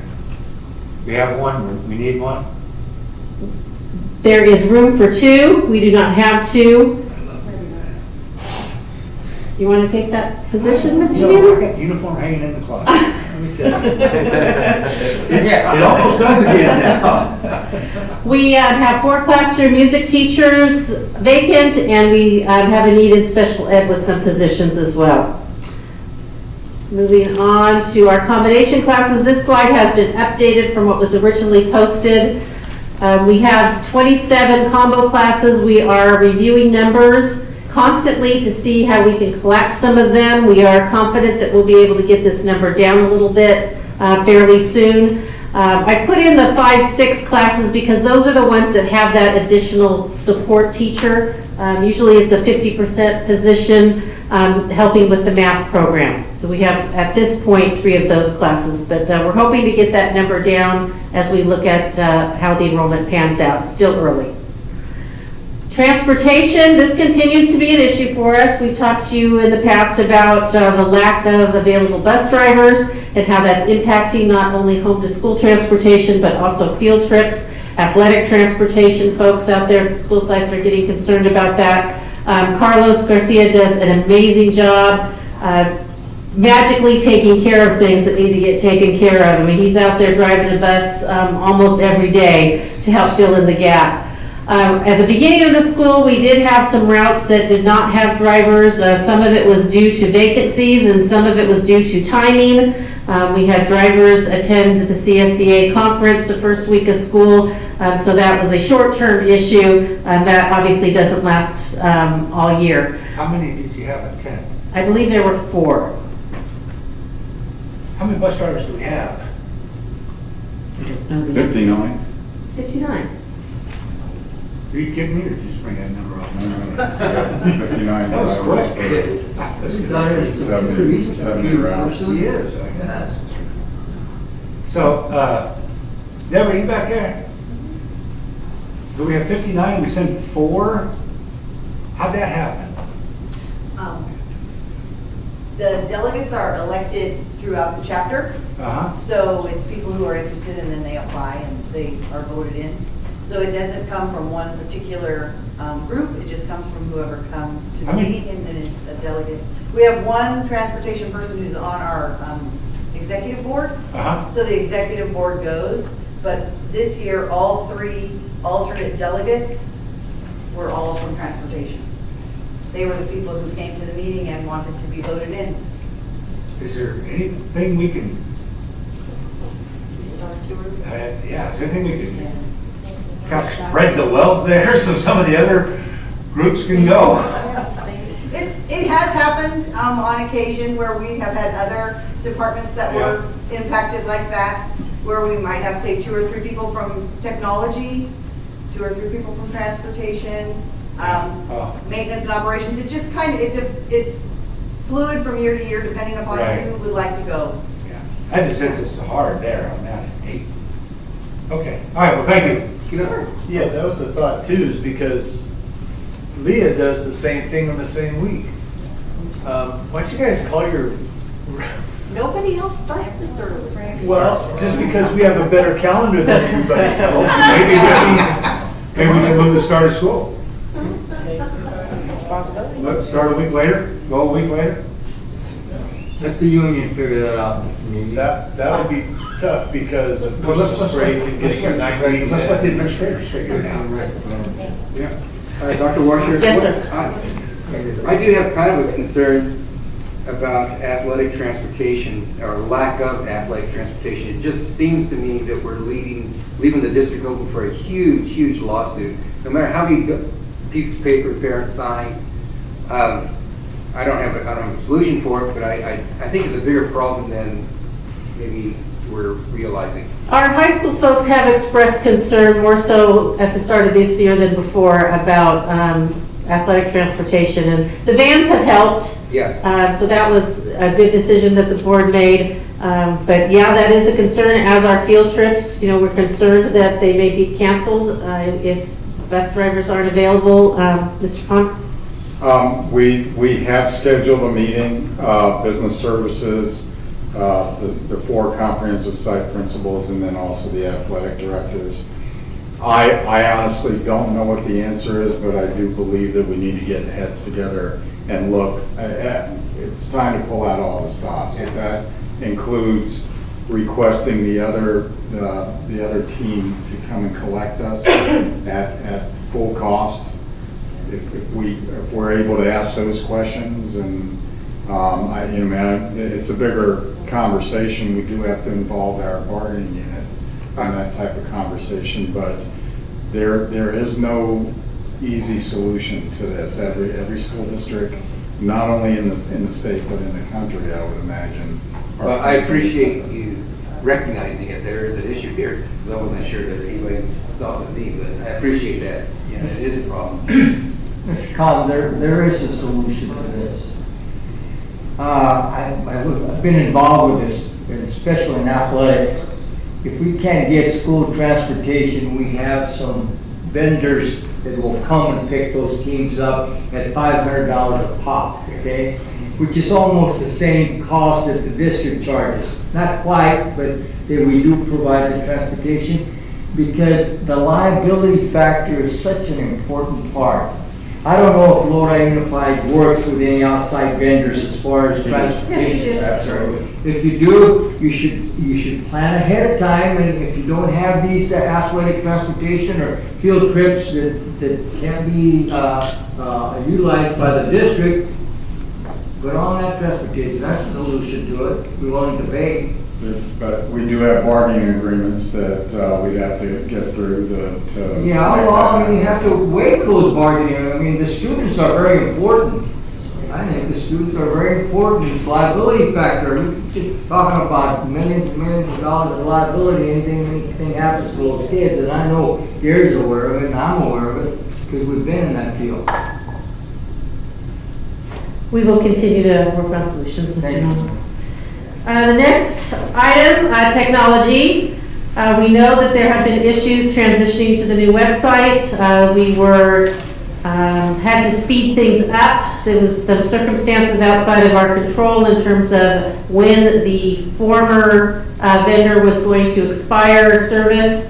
That came as a bit of a surprise, and we had to try troubleshoot that. We know that not everything was transferred as quickly as we wanted to. We thought we had more time. Our technology department staff did an outstanding job providing as much service as possible. Mr. Khan arranged to have additional support from our new website provider to those schools that needed extra assistance.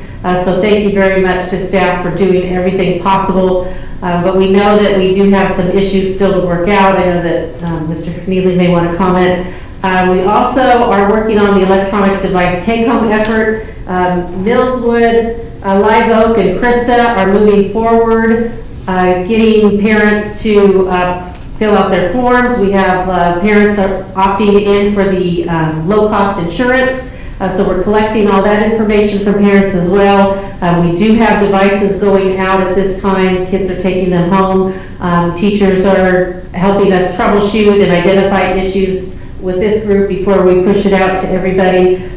The rest of the schools are still working at this point in terms of getting things from parents, getting devices checked out to students, but we do have some schools who are already sending devices at home. Mr. Neely, do you want me to pause? Yeah, Dr. Walsh has been very kind about our old provider.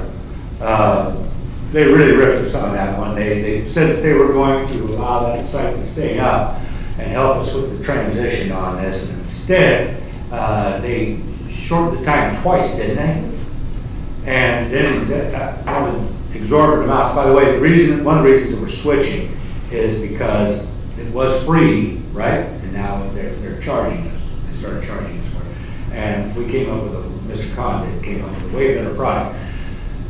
The website, we need everybody to understand what happened, because some people think that we just decided to change the website because we're sitting around one day having coffee saying, hey, let's switch the website, really mess everybody up here. Well, that's not the reason at all right? I mean, the idea, if you look at the shell of the new website, we're on our way there, just like anything. Now, you're looking at a website that's going to be used by 50, 60,000 people or more. It covers, 50 different locations. You need to have a method for people to report those problems in detail. So we need to get that on the main page as soon as possible. And for our teachers who run into problems to be able to report that, our classified people who run into problems to report what's going on. So we need that. Chelsea has been doing a great job with that part of our social media and our outreach. But we need to, it's going to take a while to get this website finished. So the goal is to have it really fine-tuned, probably pretty close to the end of the year. It's probably going to take that. While we're doing that, you might want to think about a lot of people don't even use websites anymore. They use apps. They use apps on their phone. We need to have some way, an app for Lodi Unified, so that parents can communicate through that and find out information through an app too. Okay, so that's another thing we need to look at. But yes, and then we had one of the key people was out for a month or so on this, and that wasn't easy either. I understand that. So all the reasons are there. We're going to fix it, all right, and it will be better than ever. So thank you guys for all you did on that. I have a technology question on the start of school. It sounds like I don't know, but it might be related to the big switchover. But the only comment I had heard about technology was sometimes high school AP teachers will have assignments for the students to do before the first day of school. Mm-hmm. And there was a problem of getting that kind of access. So, like I said, I don't know what that was. I did not investigate it. I did not ask any questions. It was just a passing comment that I heard. So, do you think that was probably related to that? Or? Yes, sir. It was when the old vendors' websites went down. So went the teacher websites with it, and that was the issue. Okay, very good. At that point, I do believe some of the AP teachers' work was saved, but certainly not all of it. Very good, thank you. Mr. Cohn also made me aware of another item that we're having issues with. We would have had issues whether we change providers are not. That's correct. And that was that, what'd you call it? It's the accessibility requirement now. All documents posted on our website, if they are in file form, must now be accessible under the Americans with Disabilities Act. An easy explanation is they need to be converted into PDF documents whereby another computer or computer program can actually copy the text or the picture or the graph into some type of usable format for somebody that's, say, blind or vision impaired or some other type of disability that will not allow them to simply use the document the same way we do. So we've also been working on that for the past several months to give you an idea how monumental. The problem is I'm not sure I'm the metric for this, but it took me 20 minutes to convert one page after learning how to do it on YouTube. And when we inquired about professional help for these items, this board's second interim from the 17-18 year carries a conversion price tag of $7,800 for one document. Another vendor said they would provide us with conversion services up to and including 225 documents for $250,000. So this is one issue that we must address with staff going forward, especially teacher websites, to place files, PDF files on websites as assignments could get us in a lot of trouble legally due to this legislation requiring the accessibility of the documents. So the world's transforming in the web space.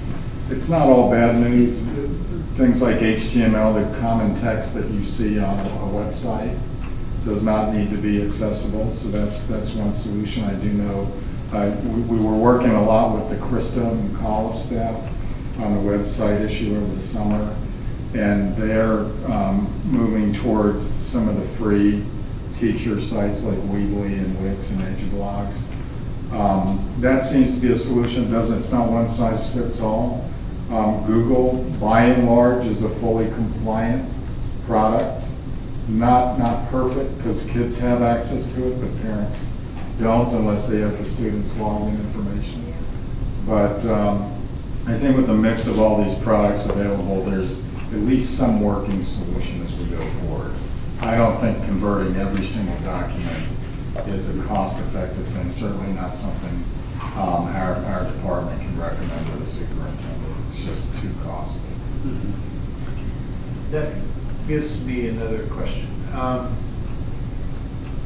That conversion and changing the timelines and whatever we were just talking about, communication. Are we communicating this to our employees so there's like basic understanding of what in the world happened? There were a couple of communications that went out to all employees. There were separate communications that went out to administrators. There were different communications that went out to schools that were receiving additional support. So there were several different communications that went out. Good, very good, okay. Well, and that's all part of, yeah, you know, we all got stuck with this. We're all in it together, and then I think that the communication just kind of helps explain that whole thing, and not like you said, technology's decided to flip a switch or whatever. It doesn't work that way. So. Okay, We'll thanks. continue to work on this and bring you updates Oh, yeah. as we move along. Next slide, some things that we're working on. Of course, student attendance is a big issue for us. Our CWA advisors are focusing on no-shows at this point, making sure that our enrollment is accurate. As Mr. Khan indicated, we have some noisy data out there at this point, so we need to get that cleaned up in the next few days or so. Attendance Awareness Month is September, so we will do a push for that. Chelsea will help us with some social media venues to get things going. We have folks going to specific trainings on how to address attendance issues, especially chronic absenteeism. So we know that this is something that we need to work on year-round. We also are working on getting our family forms collected. We have As you know, we have an alternative form at some of our schools.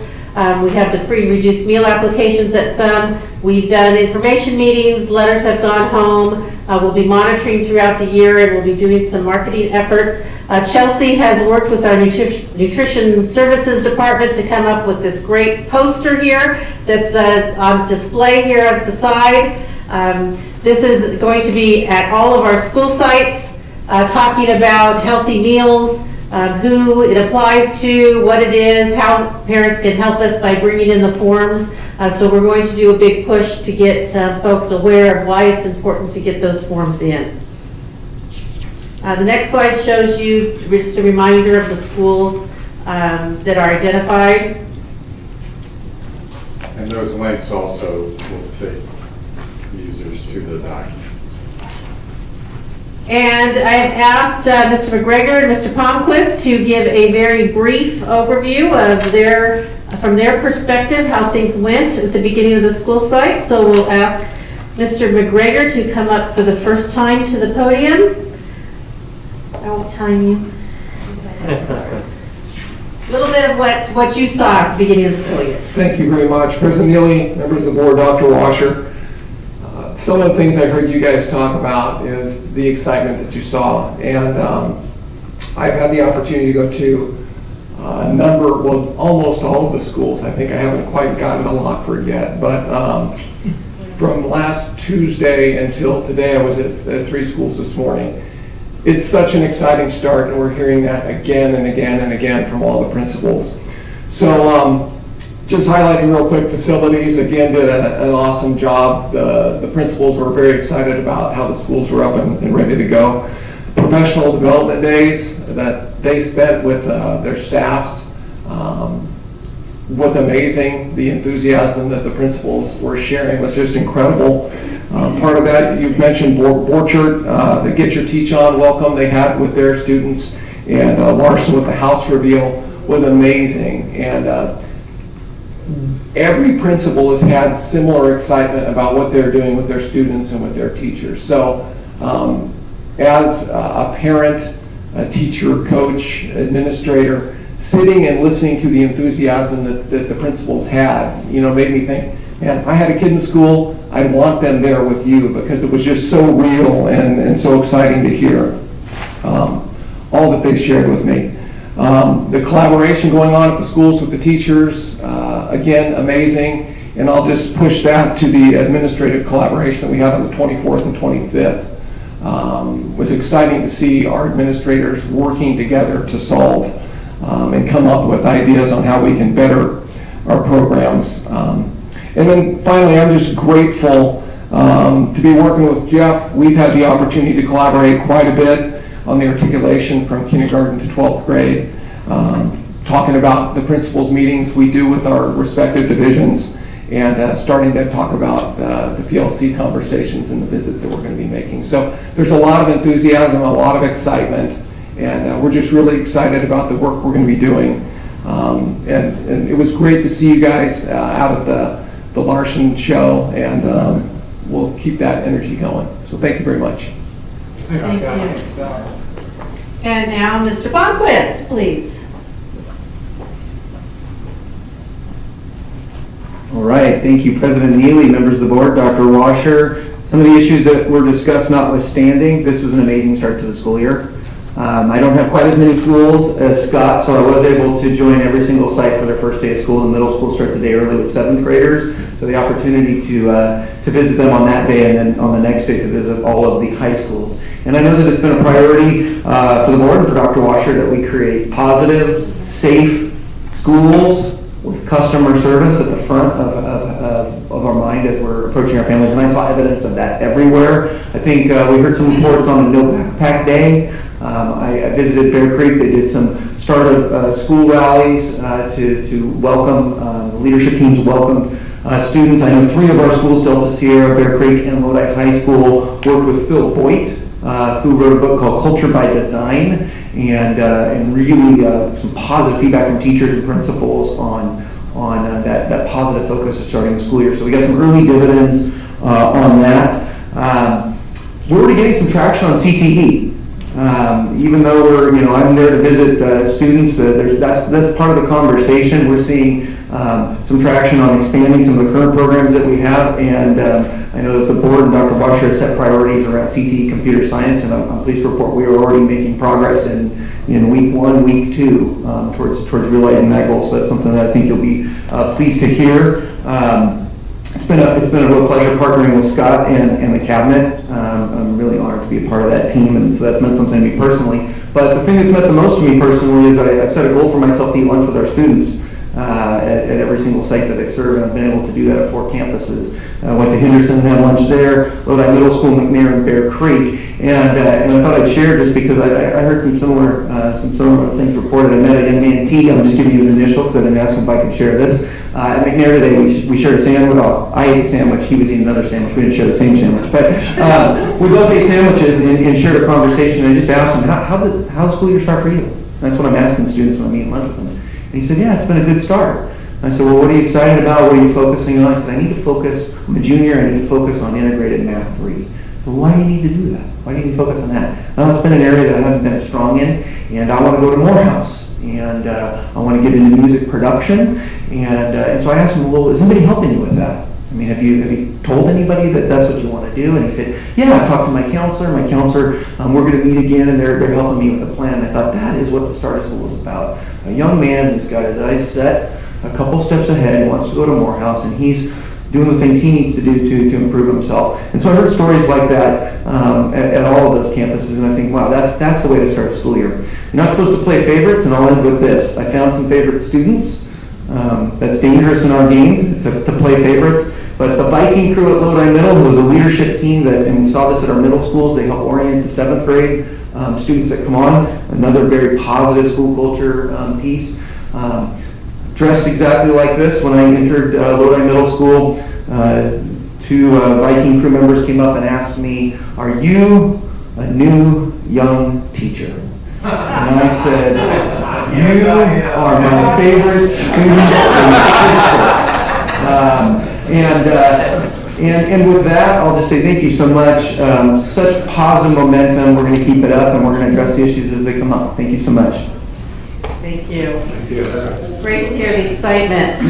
And finally, just like to share with you the focus areas that we have for 2018, 2019. Mr. Nava, thank you for doing such a beautiful job explaining the first 2. Most important, we feel, reading by the end of 3rd grade, followed closely by taking care of those 7th through 12th grade students who need support and making sure that they have some support. We're also focusing on school climate as it's related to student behavior to ensure that students and staff feel safe at school. As was just mentioned, having a computer science pathway for high schools, we're going to be bringing that to you fairly soon. As you know, any new classes have to be approved before December so we can get them going in the course catalogs. And then STEM at all elementary schools, that's another focus area. So you've got a typo here. You left off the A. STEM, you left off the A. Mr. Neely, I'm giving you the goals that the board set with me, and it says STEM. It was a typo then, too. Okay, that's an easy fix. All right. Will do. STEAM at all elementary schools. We know that we've had an effort at middle schools recently, and our middle schools have developed excellent STEAM programs. We know that we have offerings at our high schools, but we know that we need to start working on our elementary schools, especially in light of the next generation science standards that will be coming just around the corner. Thank you very much. Board, any questions? Question. Sir? Well, more of a couple of questions and comments. I was going to mention that if we're talking about new courses, we got to push it out by December. And you said it, so that's good. I'm glad you're aware of that.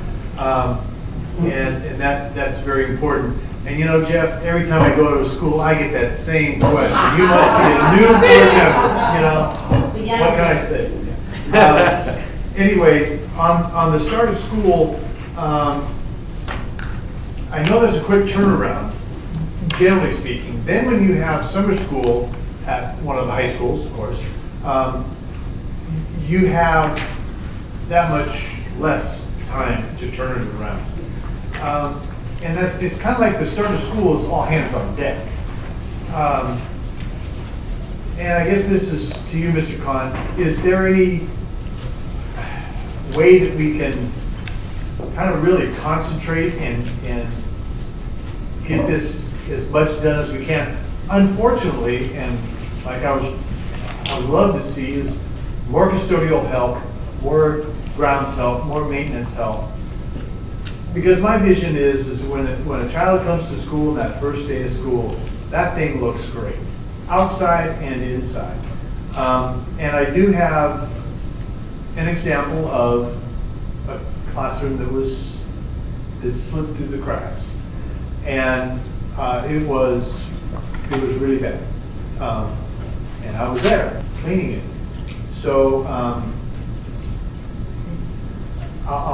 we'll talk about this, but that is kind of the overarching thing. Is just that somehow we've got to make sure that we get each little individual room done. There's support for the teachers. Everything is stocked, well supplied, and I've heard really good things, and that's great.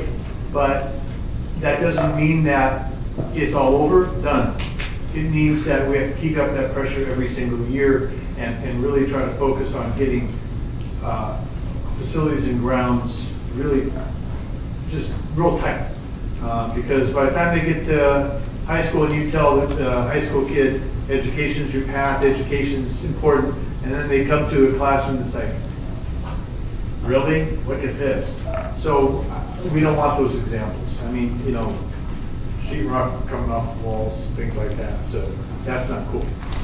Anyway, we'll talk, but overall, it's heard a lot of really good things.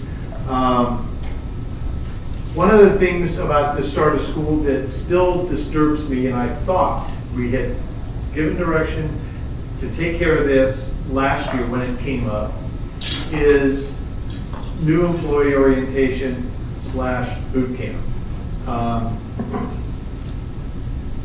Employee groups need to have time to talk to the new employees. That's all part of the orientation. I don't care what you call it, orientation, boot camp, whatever. There are a lot of things that they have to know. Sure, they've got to know how to, get their email set up. They need to know, and all of that stuff gives them that sense of this is important, this is community. They're prepping me to hit the ground running. Why? It's for the kids. So there's a reason behind it. So anyway, yeah, I'm not happy about hearing about the short or very minimal time that the union labor groups got to talk to the new employees. That has got to be changed. Somehow, some way, they need to be included in that whole thing. Also, it came up last year, and I don't know if that's been rectified or not, is I asked the question, so there's a new teacher boot camp. What happens when a new teacher is hired after the boot camp? So that's my question. What happens? How do they get their orientation and so forth? Mr. Haley, members of the board, that is a challenge. We do the best we can after the fact, whether it's through coaches, if they're assigned a BITSA, not all of them are because they're not at that point yet. School sites, I have to say, do a great job matching folks up with folks at the school site to help them out.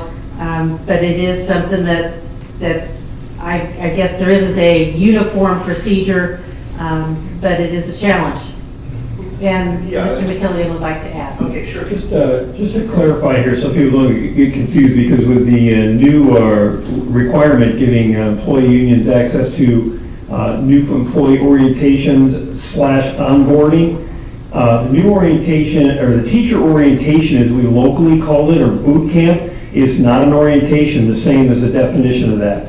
That orientation has nothing to do with onboarding teachers and getting them processed or advising them of the various different things, benefits and whatnot, okay? That is a staff development function that's been put on for years by our curriculum department, simply to give people at the beginning of the school year, some help with the curriculum and other types of things to get them going and started. So I'm sure we can address this as we go forward. There was some definite problems getting that arranged on both ends of the deal, and part of it was communication. So it'll get addressed for next year, I have no doubt. Okay, without getting into it too far, we just have to make sure, seeing as how there are some legal requirements, that we don't try to skate around it by terms. We come up through it straightforward and honest and say, this is what this is what this is for, and that there is time set up for all that they need to know at the beginning. That's all I'm saying is, I have no doubt we can do it. It's just, we just need to be very inclusive, communicate, and get it done. We don't want to hear about it next year. So, let me see here. Turn around. Yep, that's it for me. Thank you. Okay, I'm going to ask now if there's any comments from the public. Michelle, you want to talk about the beginning of school, or anybody want to talk about it? Reason I'm doing this, we've got about 18 minutes left. I call this meeting over. George, can I just want to make one comment really fast? Okay. No one, or, If anybody wants to speak, please come on up to the mic. Bonnie, you want to go ahead, or you want to wait? What would you rather do? I'll go really. Okay, go ahead.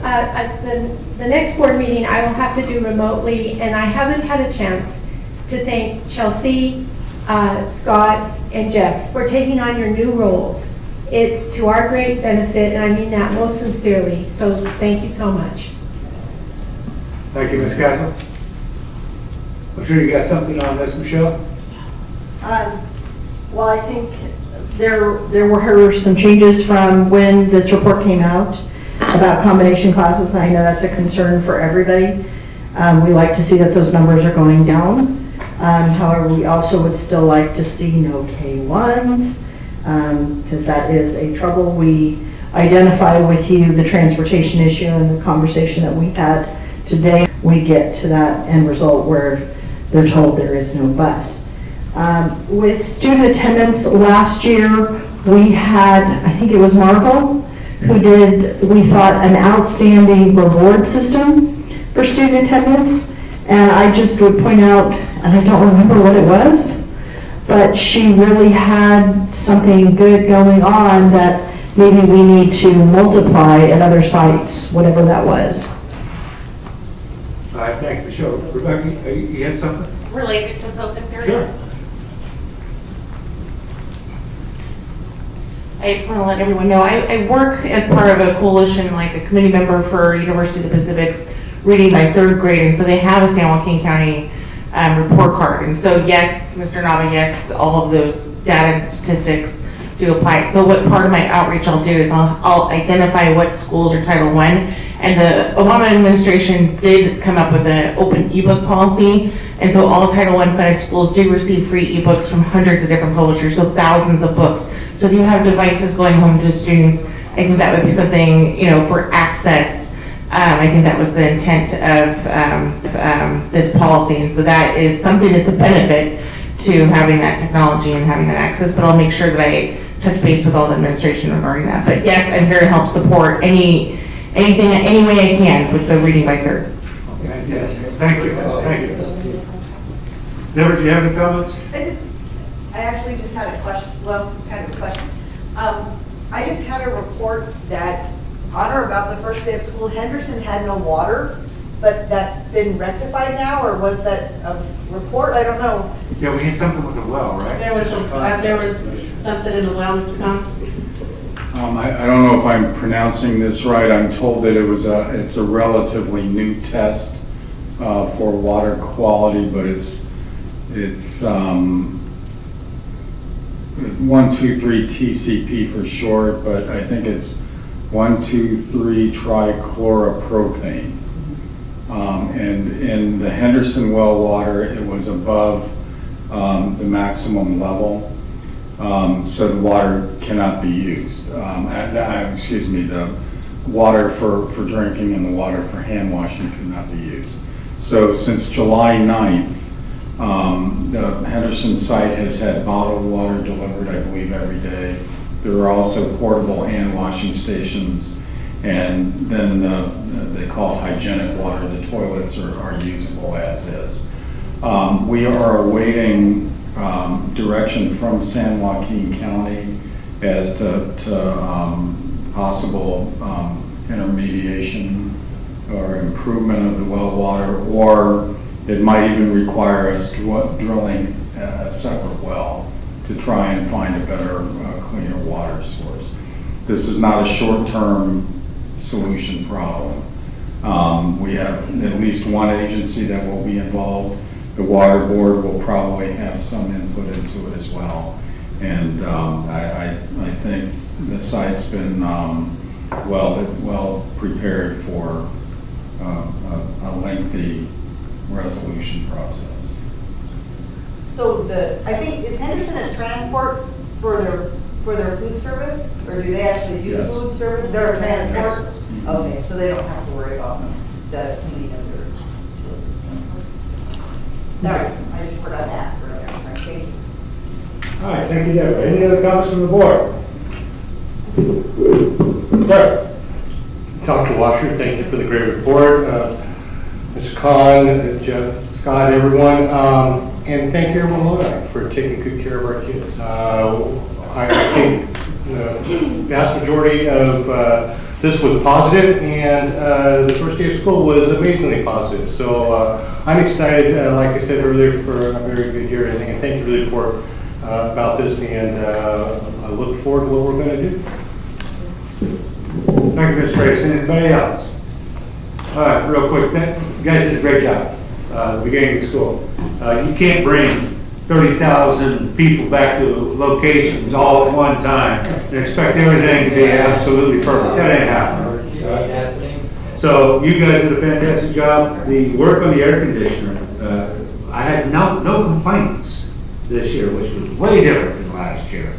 So some good things really happened.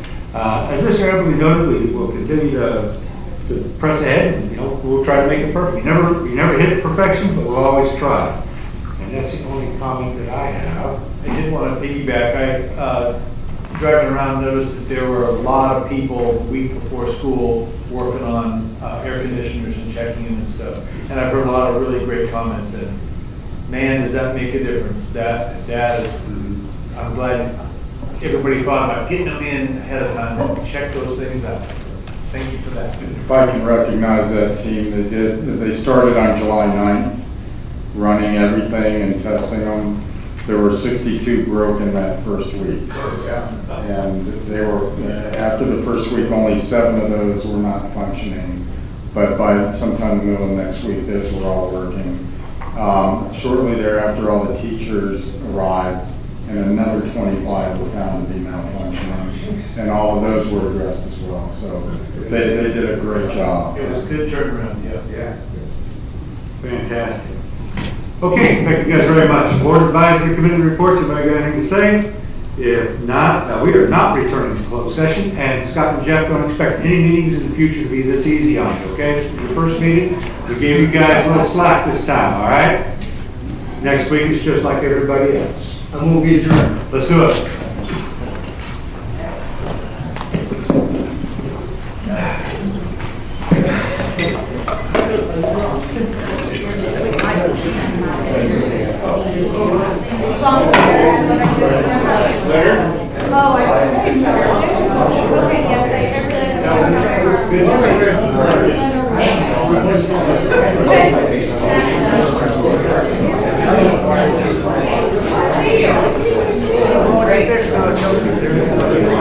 How many times do you